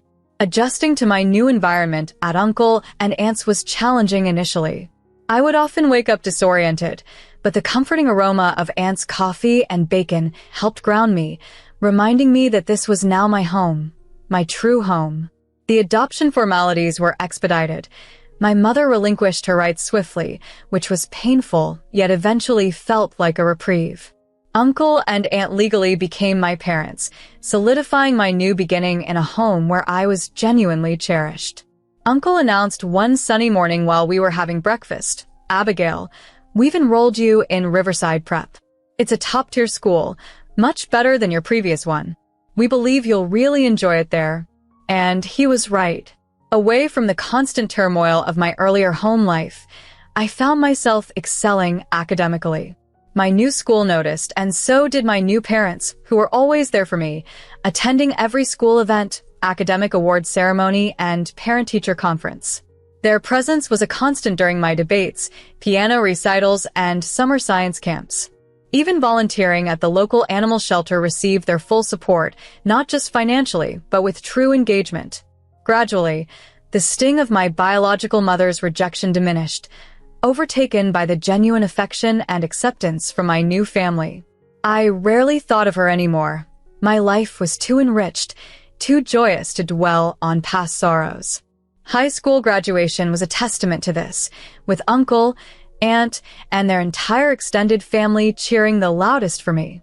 During the celebration dinner, Aunt shared, "We've been setting aside money for your college since the day you joined our family." Their foresight allowed me to attend the business school at State University, where I majored in investment management. College was a whirlwind of hard work and determination, culminating in a prestigious junior year internship at Goldman Sachs. Around that time, Aunt mentioned she'd seen my biological mother, who now had another son and still lived in my father's old house. The news sparked only a faint curiosity in me about that chapter of my life. It felt like a distant echo. Post-graduation, I secured a lucrative position at Morgan Stanley. My first paycheck was astonishing, and I immediately bought gifts for Uncle and Aunt, a new watch for him, and a pearl necklace she had admired. Their emotional reactions only reinforced the deep bond we shared. Who else would I spend it on? I told them as we embraced, calling them Mom and Dad without a second thought. Years passed quickly as I advanced in my career at Morgan Stanley, each promotion sweeter because I shared them with my parents. We celebrated another milestone when I bought a chic 3-bedroom condo. Mom helped with the decor, and Dad reviewed every document before I signed off on the mortgage. Then, life introduced me to John. After a blissful year of dating, he proposed to me on a serene beach weekend. I ecstatically agreed before he could even complete his proposal. Both my mom and dad were overjoyed. My father embraced John with a heartfelt bear hug, welcoming him with a gruff but warm welcome to the family, son. Together with my family, we dived into the wedding preparations. My mom and I spent weekends exploring venues and sampling cakes, while my dad and John tackled budget plans and vendor agreements. Then, a jarring message appeared on my Facebook. "Abigail, darling, I've heard about your grand wedding. It's been a while, but I am still your mother. I've changed, I promise. Please, let me be a part of your special day.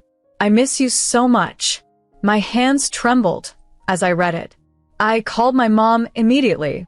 She had seen Grace, my estranged mother, just yesterday and confided in me quietly.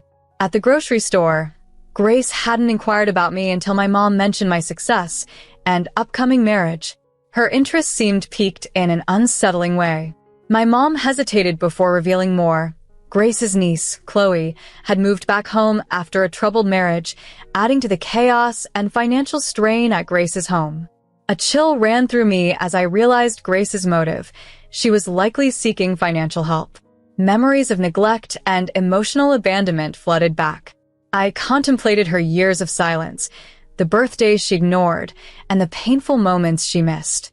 With a heavy heart but clear resolve, I replied, "Grace, you're not my mother anymore.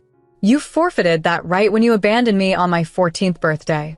I have a family who loves me unconditionally, something you never provided. Please stay out of my life." I sent the message, blocked her, and felt a weight lift off my shoulders. On my wedding day, the sky was clear, and the mood was joyous. John's parents had arranged for us to wed at the magnificent Mason Creek estate, with its lush gardens and an elegant Victorian mansion. As I was finalizing my makeup with my mom, a knock at the door startled us. A security guard informed us that a family was at the gate, insisting they knew me. My heart sank, but I knew I had to confront this. Standing firm in my wedding gown, I approached the gate. Grace, along with a man and a teenage boy, likely my half-brother, pleaded to be let in. Grace, looking worn and desperate, demanded to be a part of the wedding, claiming familial rights. I looked at her, really looked at her, and saw the strain of the years etched into her face. Her pleas fell on deaf ears as I remembered the pain she and the man beside her, who she claimed was my father, had caused me. Laughing genuinely at the absurdity, I faced them with resolve. "You're no family of mine," I declared, the laughter echoing off the stone. Their desperation contrasted starkly with the joy and love surrounding my special day. As they pleaded, citing their hardships, I turned away, knowing my real family awaited inside, one built on love, not obligation or guilt. Closing that gate was symbolic, a final closure on a past chapter as I walked back to join my true family and celebrate a day filled with genuine love and joy. I was overwhelmed by debts, yet there she was, throwing accusations as if she were royalty. Her true motive for crashing the event became painfully clear. "I'm not pretending," I responded firmly. "I've earned everything I have. And you're no longer family to me. You lost that privilege years ago. My real parents are in that house. They're the ones who raised me, supported me, and loved me without conditions." Grace was visibly shaking with anger. "You need us, after all we've done for you. All you've done," I interjected sharply. "You mean discarding me like trash, taking away my home, my childhood? That's what you call doing for me?" I turned to the security guards. "These individuals are trespassing. Please escort them off the property. They are not welcome. You can't do this," Grace yelled, as the guards began to step in. "I'm your mother." "No," I said with conviction. "You're just the woman who gave birth to me. There's a big difference." I turned away from her continuing protests and walked back inside, my steps confident. Upon returning to the bridal suite, my mom greeted me with a concerned look. "Are you okay, sweetheart?" I smiled, feeling a weight lift off my shoulders. I've never been better. That chapter of my life is completely over now. There was a gentle knock and Dad peeked in. "Ready, princess?" I adjusted my veil one last time in the mirror. The reflection showed not the frightened 13-year-old I once was, but a strong, successful woman, loved deeply and truly. "I'm ready," I affirmed, taking Dad's arm.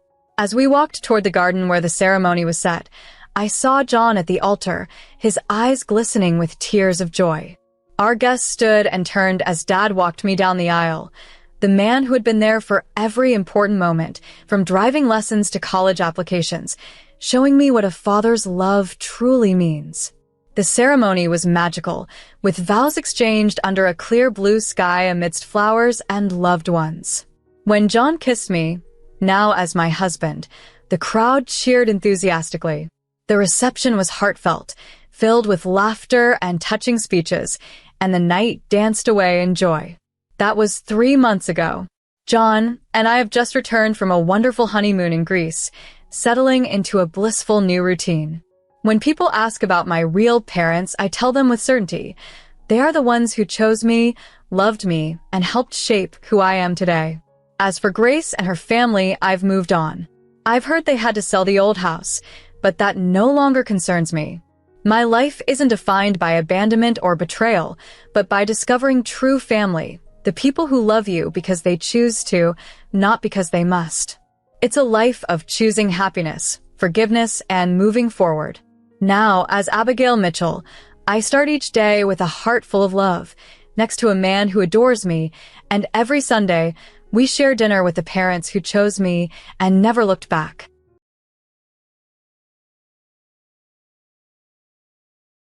My stepmother, Sophia, is a truly remarkable woman who came into my life when I was just 4 years old, after marrying my father. Before Sophia's arrival, my biological mother primarily raised me, and her relationship with my father was fraught with tension, leaving me to see him rarely. However, Sophia's influence transformed their dynamic, fostering a cooperative co-parenting environment and stabilizing our family life.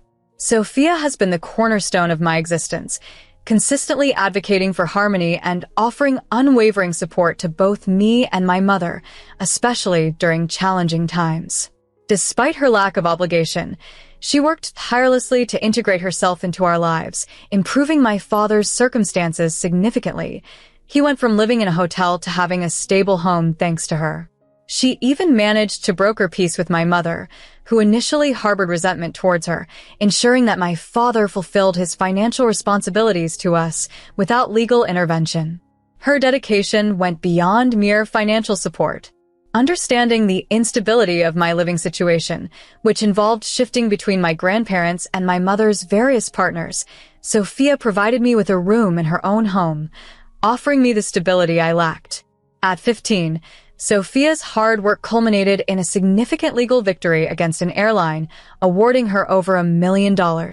Wisely, she used this windfall to establish substantial trust funds for me and my siblings, securing our futures while continuing to live modestly.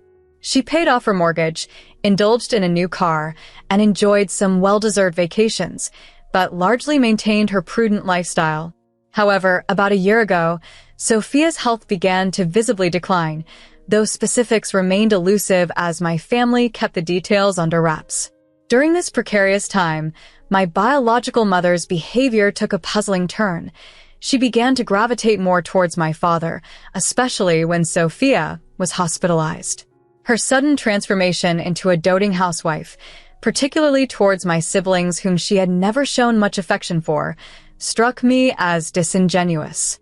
This change coincided with my mother expressing newfound desires for luxury travel, a new car, and investments, an unusual shift for someone who had lived paycheck to paycheck as a cocktail server all her life. My suspicions about her motives grew, particularly when I noticed my father seemingly reciprocating her advances, which he denied when confronted. Amidst this turmoil, I did my best to protect my younger brothers from the unsettling developments at home, although they too sensed the tension. This period has been a testing time, overshadowing the immense gratitude and love I have for Sophia, who has been nothing short of a savior in my life. Her behavior had become increasingly odd, as though she was on the verge of receiving a fortune, which started raising my suspicions. With Sophia gravely ill and my mother's strange actions, my mind was swirling with questions. Finally, I decided to visit Sophia in the hospital to discuss my trust fund. She explained that should anything happen to her, my father would inherit everything, including control over the trust fund for me and my brothers. Curious about my sudden interest in financial matters, I confessed to Sophia the unusual behavior of my parents.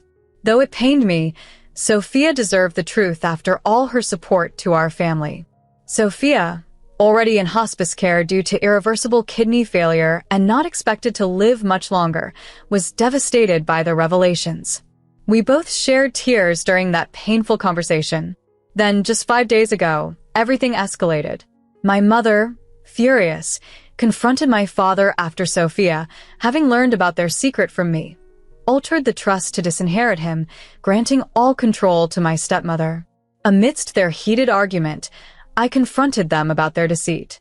It led to my mother striking me and confessing she never loved my father, only marrying him for his wealth. This shocking scene unfolded in front of my brothers, who were already coping with their mother's impending death. Now they also had to face the reality of a deceitful father and his spiteful ex-wife. Our family was shattered, leaving me feeling responsible, though I knew deep down it wasn't my fault. Yesterday, I visited Sophia again to tell her about the aftermath. Apologetically, she informed me she had to dissolve my trust fund to prevent my mother from accessing it. However, as her oldest, I would inherit her property after she passed, which was more valuable than the trust funds combined. She also revealed plans to divorce my father, ensuring he received nothing. Sophia made me promise to look after my brothers and even suggested that I could evict my father once I turned 17, a plan I fully intend to follow. Currently, I'm estranged from my father and unable to face my mother, appalled by their scheme against Sophia. As I approach my 17th birthday, I plan to sever ties with them both. Meanwhile, I aim to support Sophia in her final days and fight for guardianship of my twin brothers, ensuring they have a stable home. It's a tumultuous time, and while I am deeply hurt and betrayed, I must stay strong for Sophia and my brothers. Thank you for letting me share this. It's been a heavy burden, and your understanding means a lot. As I approach my 17th birthday, I will become an adult and assume more responsibilities at home. Currently, if I can't secure guardianship for my younger siblings, my dad may continue to live with us. However, once I'm 17, I'll have the legal capacity to take care of them even if my dad decides to leave. The main limitation I'll face is my inability to prevent him from taking my siblings with him until they turn 17. Fortunately, in 3 years, they will reach adulthood and will be free to return home whenever they choose. Ideally, my dad would move out and allow my brother to stay with me, which is something I believe my biological mother would support. She's not on good terms with us currently, and I don't see that changing soon. According to the current plan for our family trust, each of my brothers and I are set to inherit a portion of our estate. The remaining funds are allocated to maintain the house until they are adults. After that, I can decide whether to keep or sell the house. Should I choose to keep it, my brothers will still have their inheritance to use as they please, or they could continue living at home if they need to. Recently, I had a conversation with Sophia, who explained some changes to the trust. Originally, the trust was divided 3 ways among my siblings and myself, with my dad inheriting the house. However, Sophia dissolved my share of the trust to use it for house maintenance and transferred the house ownership to my name to prevent my dad from inheriting it.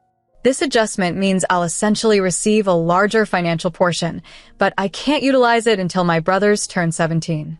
I'm okay with this arrangement. I haven't spoken to either of my parents since their big fight last Sunday, and they're currently staying at my mom's place. That's fine by us. My siblings and I are still upset with them, and we're managing on our own. Technically, it's not legal for them to leave us alone, but I've been caring for my brothers for over a year and can handle a few more days on our own. On a different note, Sophia has decided against further aggressive medical interventions for her health issues, which include a genetic condition causing cysts on her kidneys and complications in her arteries. She's experienced a lot of trauma from past treatments and prefers to spend her remaining time with loved ones rather than undergoing more surgeries. Sophia's decision to dissolve the trust wasn't necessary, but it was a precaution against my biological parents potentially misusing the funds. Her lawyer advised that it was better to be safe, and I agreed with that decision. Although I'm not an expert, I understand the basic intentions behind these decisions, primarily informed by the conversations within our family. I couldn't see any other solutions, and honestly, I didn't feel compelled to dig deeper. Regarding Sophia's perception of my mom, she wasn't aware of all the things my mom was handling. My mom has her own place and would only come over when Sophia was hospitalized for a few days.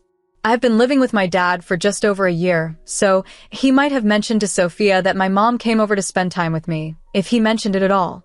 Besides, my mom only moved in a few months ago, which I think was around the time they began forming their plan. Sophia never explicitly forbade my mom from visiting, so there wasn't much she could do about it. I hope that clarifies things. As for the estate, the remainder of the money that hasn't been put into a trust for my brothers will be used to cover house maintenance, utilities, and taxes until they turn 17. Then, I'll have the option to either sell the house or keep it, depending on my circumstances. I'm planning to go to school and get a better job during this time, aiming to keep the house. However, if that doesn't work out, I could sell it, though I'd rather not. On the topic of Sophia and my relationship, she truly has been more of a mother to me than my biological mom. My biological mom seems rather indifferent to my existence, but Sophia was always deeply involved. She supported my participation in sports, paid for my dance classes, and took an interest in my hobbies as I grew up. As the only girl, I think we connected on a level she didn't with my brothers. When I was younger, we'd have girls' nights just watching movies and spending quality time together. Those are some of my fondest memories with her. Sophia is mature and someone I aspire to be like. On the other hand, my biological mom often acted like a teenager, frequently arguing over trivial matters with my dad. Sophia always managed to defuse these situations, always prioritizing my best interests above her own emotions. Despite my mom making Sophia's life quite difficult, Sophia never let on to me about these struggles, unlike my mom who would often criticize Sophia. Growing up, I always felt more at ease around Sophia than around my mom. If you want your stepchildren to love you, Simply be present and love them as your own, putting aside any personal drama with your partner's ex. They'll notice your genuine care. Sophia is still with us, and despite her illness progressing, she remains upbeat. She's grateful for having seen everyone's true colors, allowing her to face the next chapter of her life with peace. Our bond has grown incredibly strong in recent months, and it's becoming increasingly tough as her condition worsens. However, she avoids discussing it to spare my feelings. We're making the most of our remaining time together. While I'm not sharing every detail about the ongoing family drama with her, honestly, she doesn't need that stress. We even threw her a surprise celebration of life, which was attended by more people than expected. It took more effort than I initially thought, but my siblings and I managed to get an Airbnb close to the hospital where Sophia is staying. We took her out for a relaxing day at a nearby lake, which she seemed to really enjoy, keeping things quiet and low-key, just the way she likes. I even managed to surprise her by inviting an old college friend after reconnecting through LinkedIn. We had a nice time with food, music, and games. It was truly special. Although Sophia shed some tears towards the end, she assured me they were tears of gratitude. My brothers are handling things well too. Aunt Sophia's sister has been funding their therapy sessions, which has really helped them open up and mature beyond their 10 years. They've grown quite independent, which is a relief, as it means I don't have to oversee every aspect of their lives. Their academic performance isn't stellar, but it's holding steady, which is all we can ask for given everything. They still enjoy time with friends, and I'm always on the lookout for any signs of depression.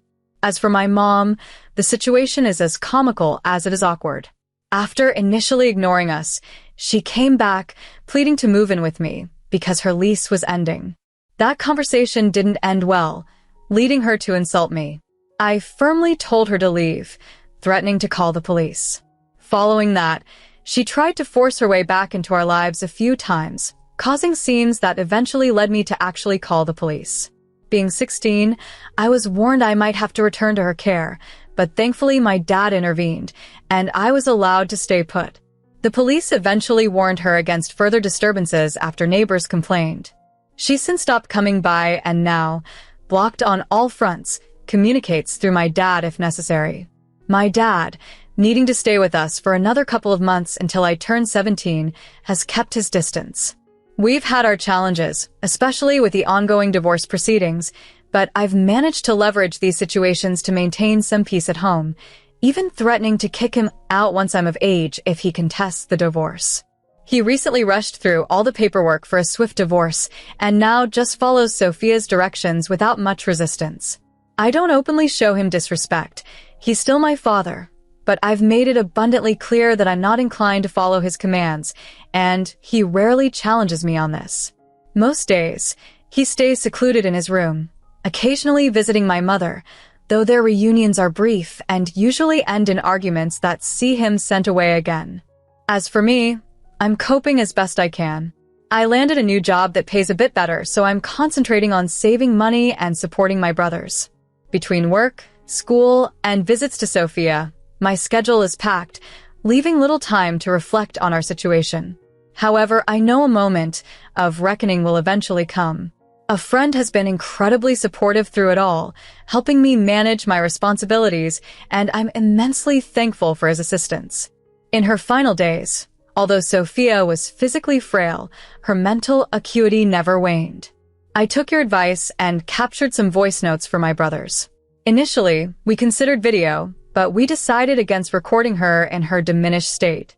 Sophia also left behind letters for friends and family, and one for me, to be opened at significant life moments. The first letter I opened after her passing was deeply personal, and while I'll keep the details private, I can say she will always be considered my mother. The loss has been profound and the grieving continuous, but Sophia's kindness and gentle spirit continue to inspire me.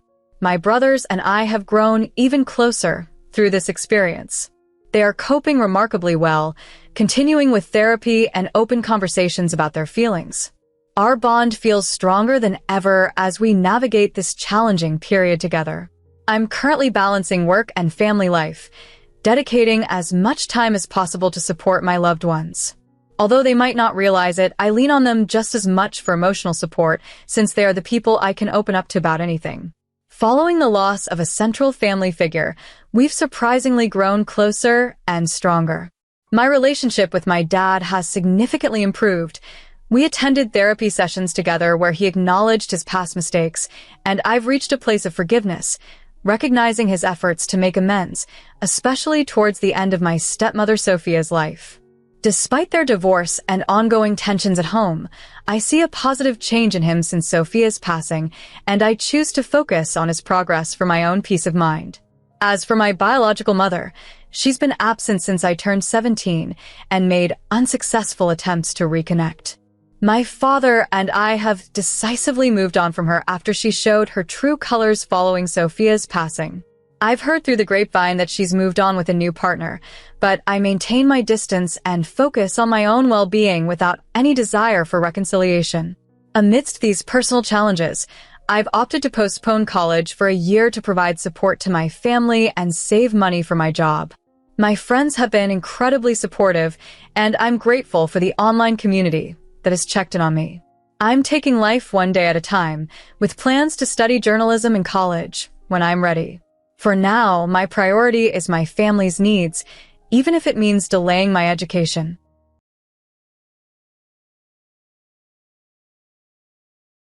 I'm Hazel, and if you had told me earlier in life where I'd find myself today, I wouldn't have believed you. I come from a modest, yet loving family. My father devoted himself to his window frame business, while my mother was the heart and soul of our home. We lived comfortably, though we weren't wealthy. My dad, always engulfed in his work, rarely brought his business home. He would arrive late, share a quick kiss with my mom, and casually ask about my day at school. That simplicity was enough for me. I was content in my bubble of youthful dreams. I was 24, fresh from college graduation, still sketching out my future, when I accidentally overheard my father on a phone call. His tone was laden with tension. Absolutely not. I won't let you take over my company. I've worked too hard for this, he argued. I shouldn't have eavesdropped, but I couldn't pull myself away. My heart sank as I grasped the reality. His business was floundering.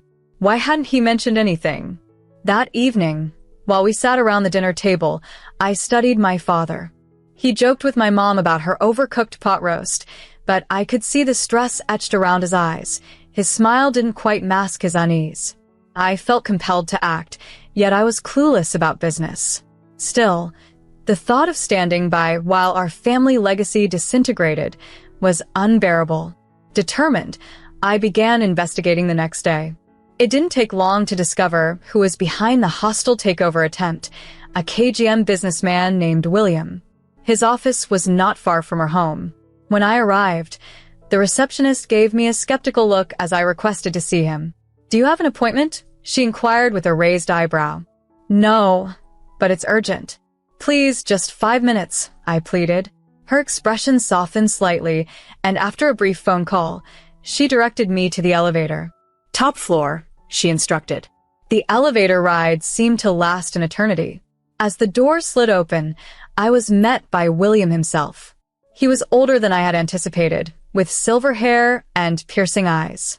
Well, he mused, eyeing me curiously. "What do we have here?" Gathering my courage, I introduced myself. "Mr. Caldwell, I'm Hazel Thompson. I'm here concerning my father's company, Thompson Windows." His eyebrows lifted in surprise. "Thompson's daughter? This is unexpected. Come in, let's talk." I followed him into his office, trying not to be overwhelmed by the opulent setting. He sat behind his desk and gestured for me to sit. Taking a deep breath, I made my plea. "Please don't take over my father's company. It means everything to him. There must be another way." Caldwell leaned back, eyeing me thoughtfully. "Interesting," he mused. "I have a proposition for you, Miss Thompson. I'll leave your father's company alone if you agree to marry my son." I blinked, certain I had misheard. "Excuse me?" "You heard me. Marry my son, help him mature a bit. Do that, and your father's company is safe." I left Caldwell's office in a daze. Marry his son? Was he serious? Yet the more I considered it, the more I realized I had few options. It was either accept this bizarre arrangement or watch my father's life work collapse. The following day, I returned to that daunting office. Caldwell greeted me with a smug smile. "So, Miss Thompson, have you made your decision?" I took a deep breath. "Yes, I'll do it. I'll marry your son." Caldwell clapped his hands in delight. "Excellent. Let's introduce you two, shall we?" Before I knew it, my life had taken a path I never could have imagined.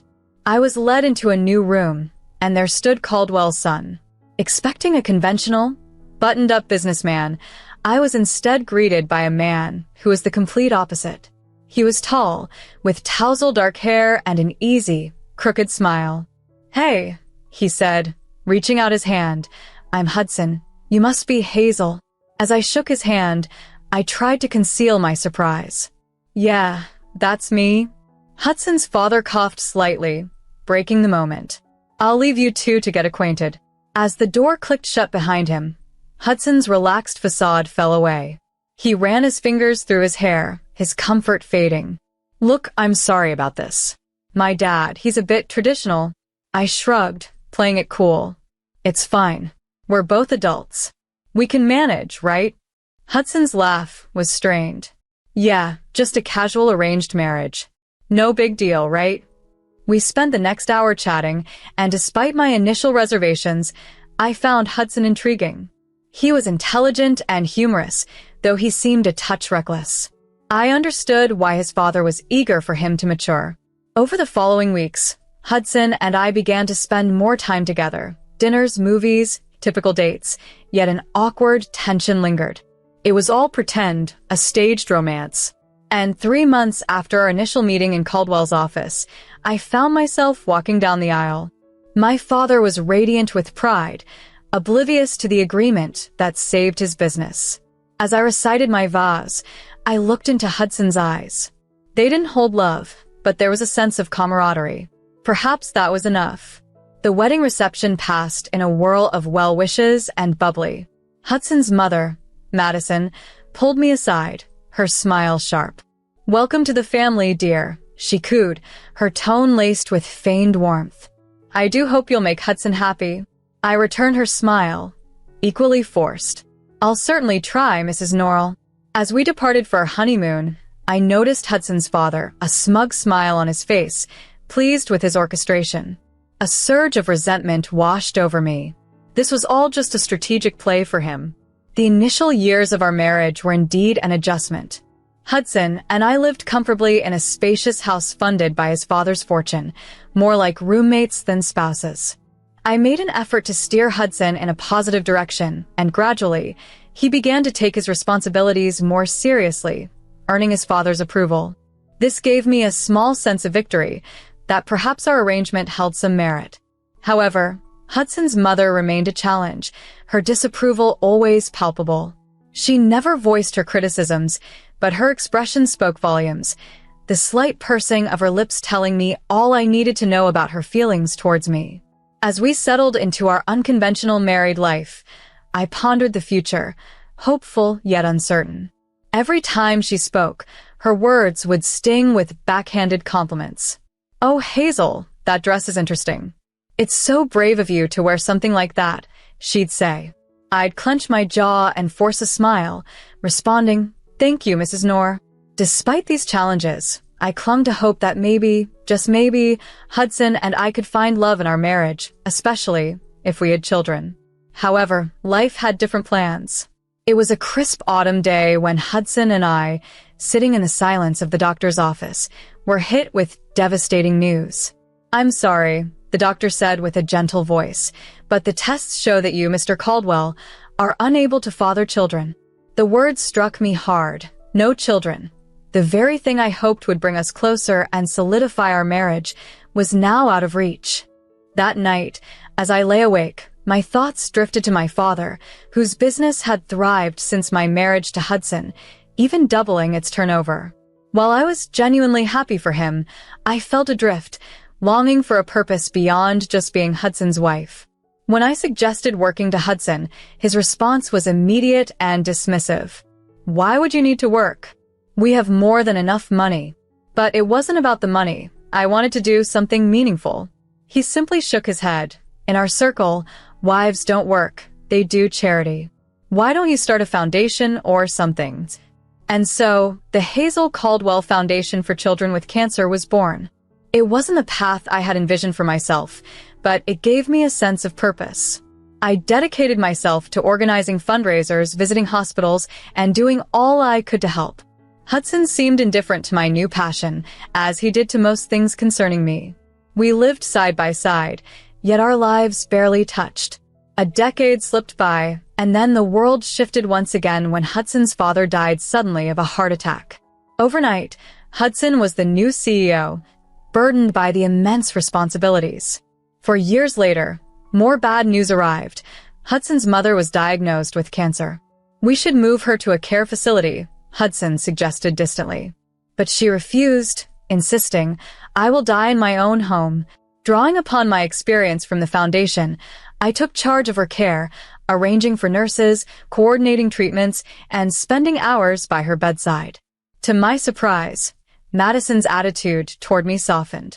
One day, as I adjusted her pillows, she grasped my hand and said, You're a good woman, Hazel. I'm sorry I didn't see it sooner. Tears welled up in my eyes as I whispered back, Thank you, Mrs. Knorr. 6 years have passed since Hudson took over his father's company. I wish I could say things improved, but Hudson's behavior became more erratic.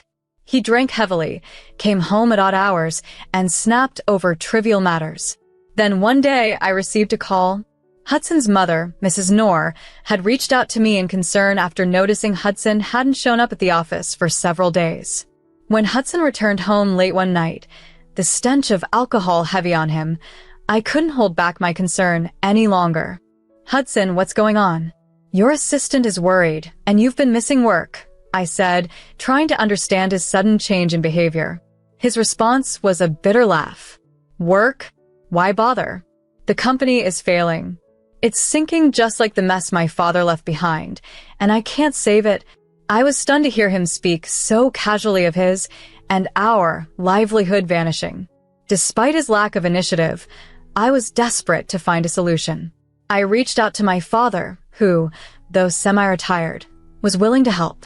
He offered Hudson a position as his deputy, hoping to mentor him back to his former industrious self. However, Hudson's heart wasn't in it. He continued to underperform, arriving late and leaving early, and our company's performance began to suffer significantly. One evening, after noticing Hudson had been drinking, I decided it was time to confront him. Hudson, we need to discuss your commitment to work.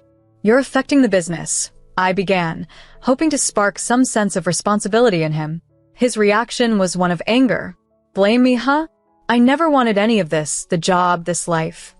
Even our marriage.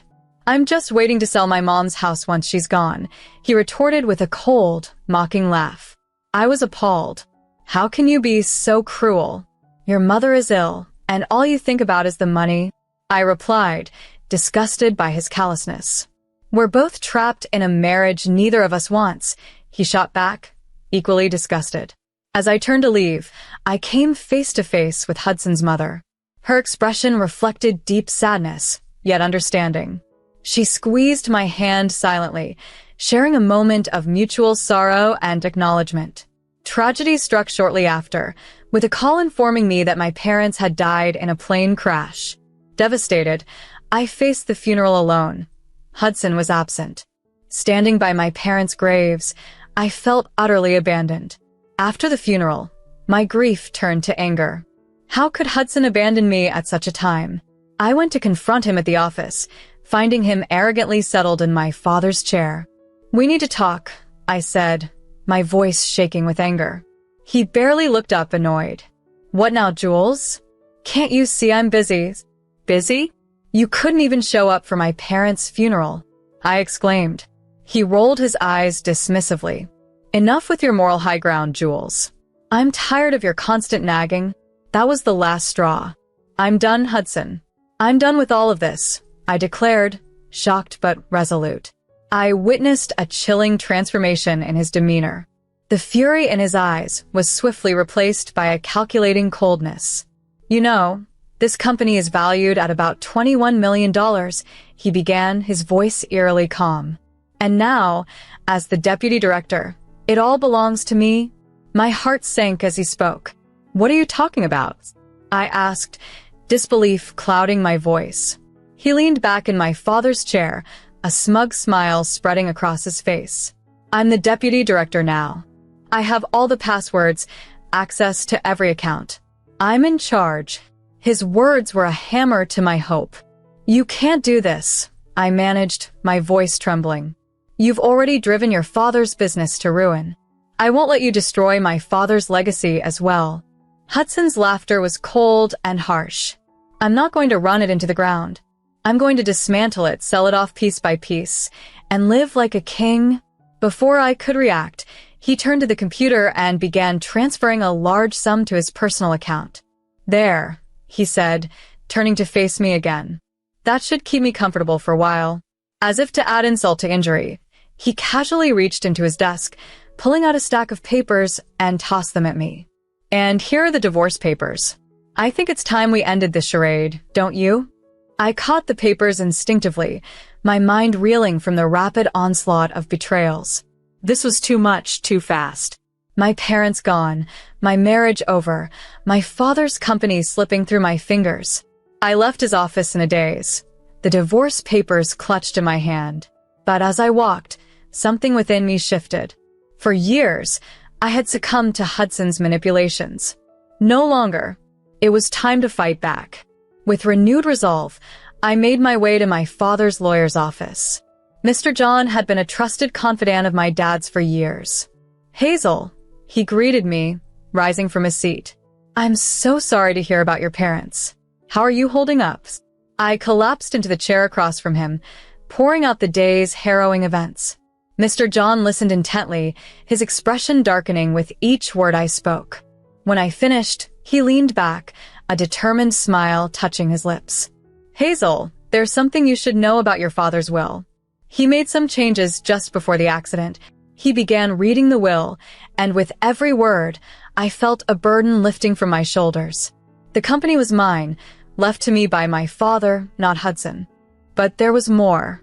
Mr. John looked up, a gleam in his eyes. Your father fired Hudson 5 weeks before his passing. He has no authority here. A genuine laugh escaped my lips, the first in what felt like an eternity.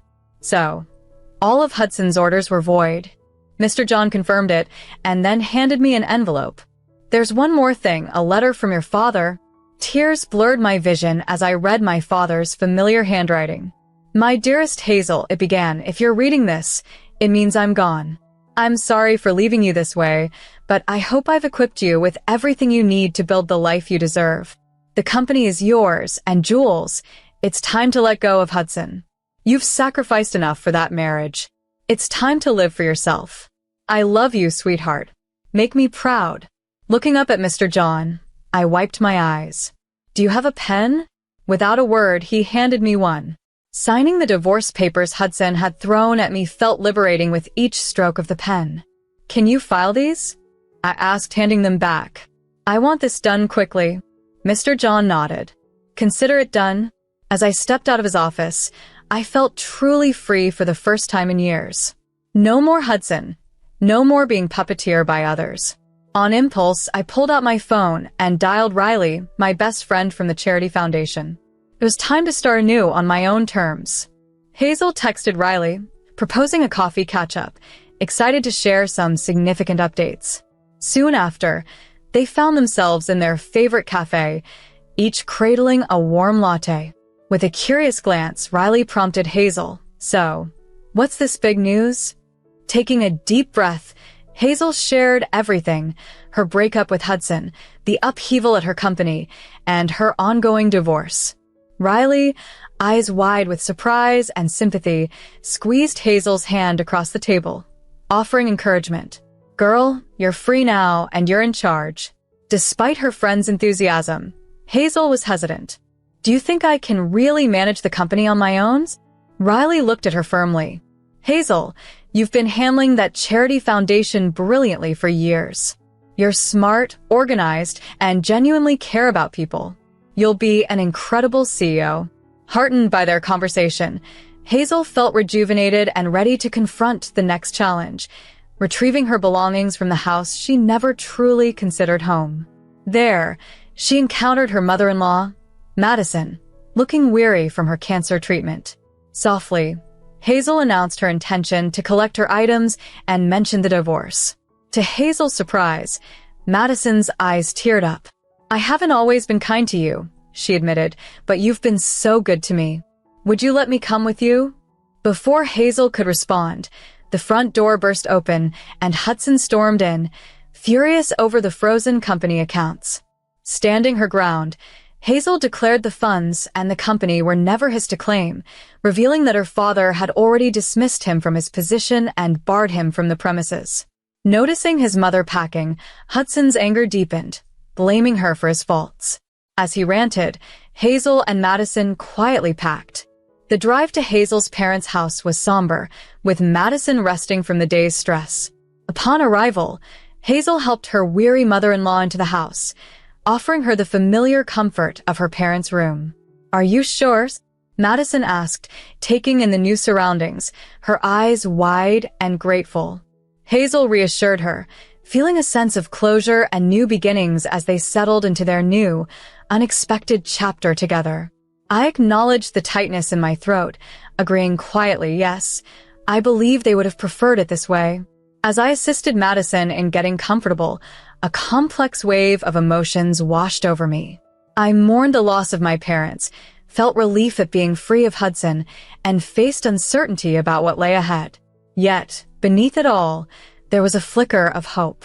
Taking over my father's company felt like leaping into deep water without knowing how to swim.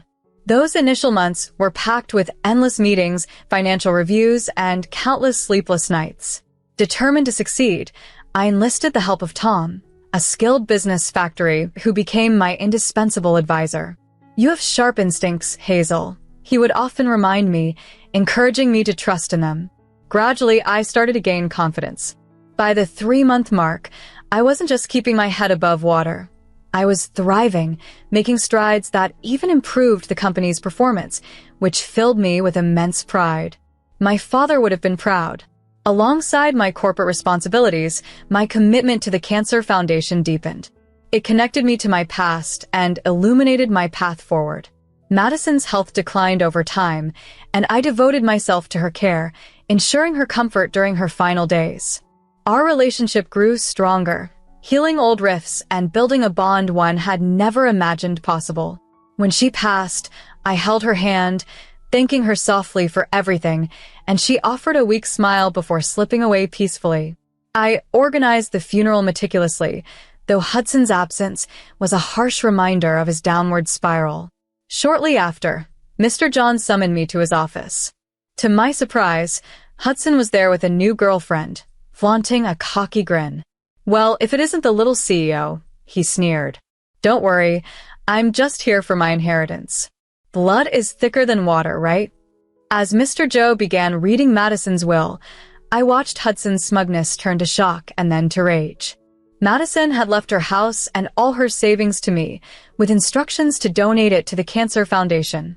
Tears welled up in my eyes at her generosity. Meanwhile, Hudson erupted, accusing me of manipulation and greed, but his girlfriend, clearly disillusioned, quickly left him behind. Walking out of the office, I left Hudson's angry rants fading in the distance. I felt a profound sense of freedom. Madison's bequest was more than financial. It was a testament to her trust and regard for me, affirming that she truly saw and valued who I was.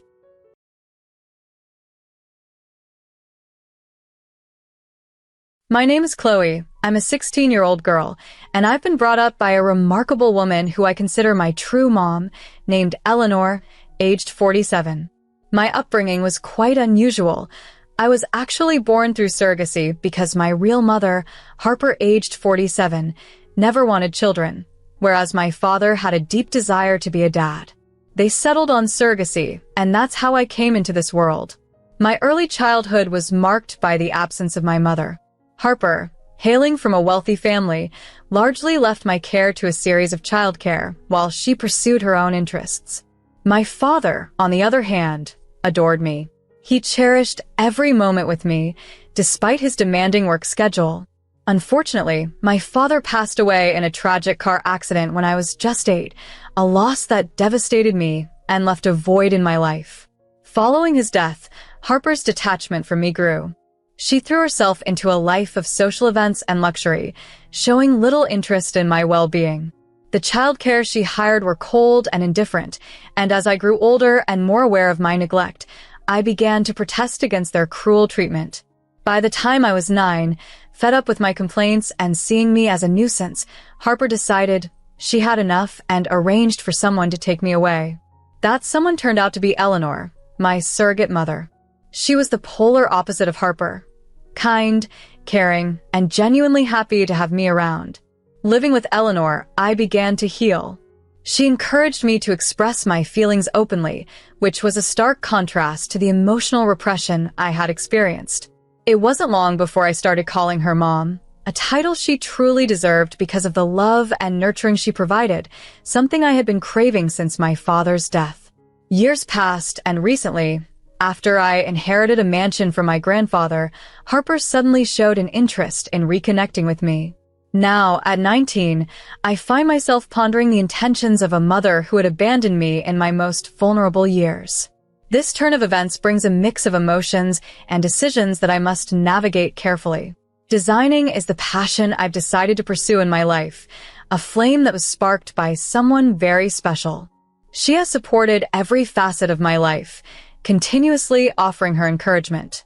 Even now, I can clearly recall how my trust in her began to grow the day she helped me organize my books on a new bookshelf she had brought to my house. While I had plenty of books and shelves in my previous home, it was with her that I began to understand their true value. Though not wealthy, I later discovered that she received regular payments from my previous caretaker, Harper, to look after me and to keep silent about my circumstances. After a few months, our relationship had deepened to resemble that of a mother and daughter, and she approached Harper to seek full custody of me. To my surprise, Harper readily agreed, almost relieved to have me out of her life. We lived comfortably on the funds Harper provided for nearly 8 years, until the day she decided to re-enter my life. I was home alone when Harper appeared at my doorstep. Initially, I didn't recognize her, but recognition slowly dawned. Despite my reluctance, I knew that turning her away would disappoint the woman who had become like a mother to me, so I invited Harper inside. While I fetched her water, she surveyed our modest, cozy living room with visible disdain, a sharp contrast to her luxurious mansion. It was simple, but it was enough for us. When she arrived, I was already uncomfortable with Harper's presence. Unexpectedly, Harper demanded that I return with her, a request that shocked and confused me. Fear gripped me at the thought of being abandoned once again. However, she firmly refused Harper's demands, reminding her that legally, I was now her daughter. Despite Harper's offer of a substantial sum of money, she stood her ground, ensuring Harper understood that I would not be taken away from her. Harper was persistent, asking if I would consider returning with her, as if her previous neglect could be forgotten with the promise of wealth. I rejected her offer outright, telling her that no amount of money could replace the feeling of a true family. She left her contact information, suggesting the money was negotiable, as if that could change our minds. The audacity of her offer was astounding, but it only reinforced the bond between me and the woman who truly cared for me, proving that family isn't about blood ties or financial offers, but about love and genuine care. I couldn't believe it when she showed up at my doorstep, just months before my birthday. She treated me coldly, as if I were a mere inconvenience she wished she didn't have to deal with. It baffled me. Why come here if that's how she felt? What were her true intentions? Was it guilt or a desire to reconnect after all these years? Honestly, even if it were true that she wanted to make amends, I wasn't sure I could go back to living with her. I love California too much. Besides, Eleanor, my adoptive mother, is the real maternal figure in my life. I've caught Eleanor looking at clothing designing school brochures for me, and she even tried to get me a job at a friend's clothing store. She has supported me in every way imaginable. I couldn't think of my mother as my real mom, not when Eleanor has been there for me in the ways that truly count. Now, should I be suspicious of Harper's motives? Her sudden appearance has piqued my curiosity, despite my reluctance. I feel guilty, as if I'm betraying Eleanor by even considering Harper's words. Harper took over the conversation, her earlier hostility replaced by a calm demeanor. She admitted she had been a terrible mother and that Eleanor was undoubtedly better for me. Yet, she pleaded for a chance to reconnect, to be the mother she never was during my childhood. I didn't know how to respond, so I stayed silent, which Harper took as a rejection. However, she said I didn't have to make any decisions immediately. I didn't even have to agree to move back in with her or call her mom. She just wanted an opportunity to mend our past and the relationship she had damaged. Harper invited me to dinner, asking me to keep it a secret from Eleanor, understanding that Eleanor might not approve. She wanted to spend some time with me, and I told her I would think about it. Though part of me resents my curiosity, I can't help but ponder the what-ifs. Eleanor has treated me well, and I'm not considering replacing her. No amount of money could make me leave her. But I'm curious to see what might happen with Harper. After all, she is my mother. While I might never see her as my real mom, we do share DNA, and that connection, complicated as it is, keeps drawing me back. I bear a striking resemblance to her, so when I messaged Harper to let her know I'd come over, she promptly sent me the address along with the date and time. I concocted a fib for my guardian, saying I was heading out to dinner with a group of friends. My closest friend even agreed to cover for me if my guardian called, which I doubted would raise any eyebrows since it's typical for me to hang out with my friends often. Today, I visited my mother's impressive mansion, expecting a simple family dinner.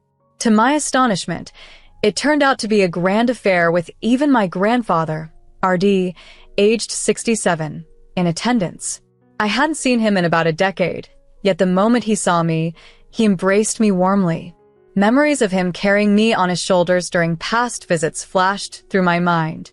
Several aunts and uncles were also present. Though I didn't recall them clearly, I had fleeting images of them in my memory. They all interacted with me as if everything was normal, which I found bizarre. Initially, I thought they might feel awkward about my previous abandonment by the family, but then Harper began fabricating stories. She boasted about my supposed upcoming university studies in business and expressed pride in me, which clued me in that no one at the table knew of my abandonment at age 9. An aunt inquired about my schooling, and Harper quickly chimed in, claiming I had been in a boarding school abroad for the last 8 years. This made me feel incredibly uncomfortable and repulsed by her deception, to the point where I wanted to just leave and perhaps shed some tears. Luckily, my cousin DG, who is 19, noticed my distress and suggested we step out to the backyard for some fresh air by the pool. The mansion was larger than I remembered, with a vast garden leading to a tennis court and a swimming pool. It seemed excessive for someone to live in such a sprawling space alone, and since Harper hadn't introduced a partner, I assumed she resided there by herself, perhaps with some staff. DG commented on how fortunate I was to live here, which puzzled me. When I probed further, she revealed that RD planned to bequeath the mansion to Harper because he wanted to pass it down to someone with an heir. She hinted that I was that heir, which was a shock. This was when it dawned on me that Harper was pretending everything was fine to secure her inheritance. Since she was no longer my legal heir after her marriage to my father and subsequent events, she wouldn't inherit the mansion after RD's passing. RD had originally transferred the estate to her to build a family home there, and with his health declining, he was keen to finalize his will. He had convened a family meeting and inquired about my whereabouts, as I had been out of touch for 8 years. Harper falsely claimed that I was overseas pursuing my studies. During the meeting, Grandpa expressed his satisfaction in leaving his estate to Harper, acknowledging her status as a single parent, and mentioned an upcoming family dinner to reintroduce me to everyone. This revelation made me feel exploited and furious. It became evident that Harper had no real desire to reconnect with me. Her primary aim was to secure the mansion. I resolved not to let her scheme succeed. This is Chloe updating you all. I've taken action against my mother's manipulative ways. Let me fill you in on the recent events. When I returned last week, My adoptive mother, Eleanor, could sense something was amiss despite my efforts to conceal it. Her warmth and concern overwhelmed me, and I ended up pouring out everything I had discovered. To my relief, she wasn't upset. She even said she would have allowed me to attend the dinner with Harper had I discussed it with her. I shared my entire ordeal with her, from the moment of realization to my regret of attending the dinner. If I had not shown up, RD might have grown suspicious and possibly withheld the estate from Harper, sparing me the pain of feeling used and discarded. I implored Eleanor to help me locate RD so I could set things straight about Harper's deceit. Initially hesitant, she eventually conceded, remembering a visit to his estate many years ago. We planned our visit for the next weekend. Today, Eleanor drove me to the address she recalled. As we arrived, she recognized it instantly, and I confirmed it was the right place by the family name on the gate. Eleanor stayed in the car while I went inside. RD, surprised by my visit, greeted me from his wheelchair in the backyard. He was having a rough day, but managed to welcome me warmly, even offering me my favorite childhood candy, which I still loved. I took a deep breath and revealed the truth to him. Harper was not my guardian. I explained how she had relinquished my care to Eleanor 8 years prior and had abandoned me, contrary to his belief that she had sent me abroad for education. RD was stunned by the revelation. We sat in silence for a moment before I decided it was time to leave. As I headed towards the door, he called out to me, prompting a pause in our conversation. If I had the chance to visit again, I remember asking him if he would appreciate it, and his response was enthusiastic. He was excited about the idea of me coming back. As we said our goodbyes, both of us were smiling and made plans to meet the following weekend. He even promised to be a gracious host next time, giving me a complete tour of his house. Now that I'm back home, I'm really glad I made the trip. Even though nothing significant might come from it, I'm just happy to be back in touch with a family member from my bloodline. I'm particularly excited about the idea of reconnecting with my grandfather and looking forward to him showing me around his place. 1 month ago, I visited his place again, and he showed me around his home. We've been having wonderful times ever since. I started visiting him every weekend after I turned 19, and my grandfather generously gave me a car after making sure it was okay with California laws. I was thrilled and made a promise to drive over to see him every weekend in the car he gifted me. However, during these 1 months, I watched his health decline rapidly. Within a month of my regular visits, he became permanently confined to a wheelchair, and in the last few weeks, he was bedridden, only able to talk and move his hands. The last time I visited him, he was in terrible shape, barely able to keep his eyes open. I felt a deep sense of helplessness as I had grown to care for him profoundly. He was the only member of my blood family who genuinely cared about me. That day, I read my favorite book to him, hoping he could hear me, or at least sense my presence. I promised to come back the next day, even though it was a Monday. Unfortunately, that night, he was rushed to the hospital and I couldn't see him. He passed away 4 days later. His son, my uncle, was with him. Today, we held his funeral, and I was inconsolable, crying on my cousin's shoulder. I was resentful, especially towards Harper, feeling bitter as she appeared to be grieving at the service. Whether her tears were genuine or not, I couldn't help but feel they were insincere. Later, when we returned home, his lawyer was ready to read the will. I went back mainly because I wanted to be in his house one last time, not expecting to be allowed there after today. The reading of the will was shocking. The lawyer announced that I had inherited Harper's mansion, which left Harper visibly stunned and confused. The lawyer instructed her to be patient as he hadn't finished. RD had left something for each of his children and grandchildren, and by the end, emotions were high. Finally, it was Harper's turn. The lawyer presented a letter from RD to Harper, admonishing her for her greed and revealing that she had abandoned me because she didn't want the responsibility of caring for me. When RD revealed the condition that I must have an heir to inherit the mansion, Harper falsely claimed she still had rights. Angered by my honesty to RD, Harper attempted to assault me, but the family's security intervened swiftly, preventing her from reaching me. Amidst her outbursts about ruined plans, I remained silent while our relatives looked on with disapproval. As Harper was escorted out, still yelling, the lawyer firmly instructed her to vacate the mansion within the month to allow me to move in. The family apologized for being unaware of Harper's deceit, but overwhelmed by the drama, I discreetly left the scene with Eleanor, feeling relieved that RD had taken my concerns seriously. Since RD confirmed my inheritance of our largest mansion, previously occupied by my mother, leaving Harper with nothing. Harper failed to leave the property by the deadline, prompting the lawyer to involve the police to enforce her eviction.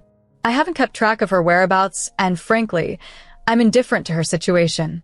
Meanwhile, I've grown closer to some of my cousins. We've been interacting on social media and have met a few times. My aunts and uncles, perhaps feeling guilty about my past abandonment, have encouraged these connections. I'm grateful for their efforts to show they care. Recently, Harper showed up, pleading to stay, but I reminded her that the mansion was mine now and firmly turned her away, closing the door on any further manipulation. Life in the mansion has been peaceful since, and I'm actively pursuing an internship at my dream clothing store.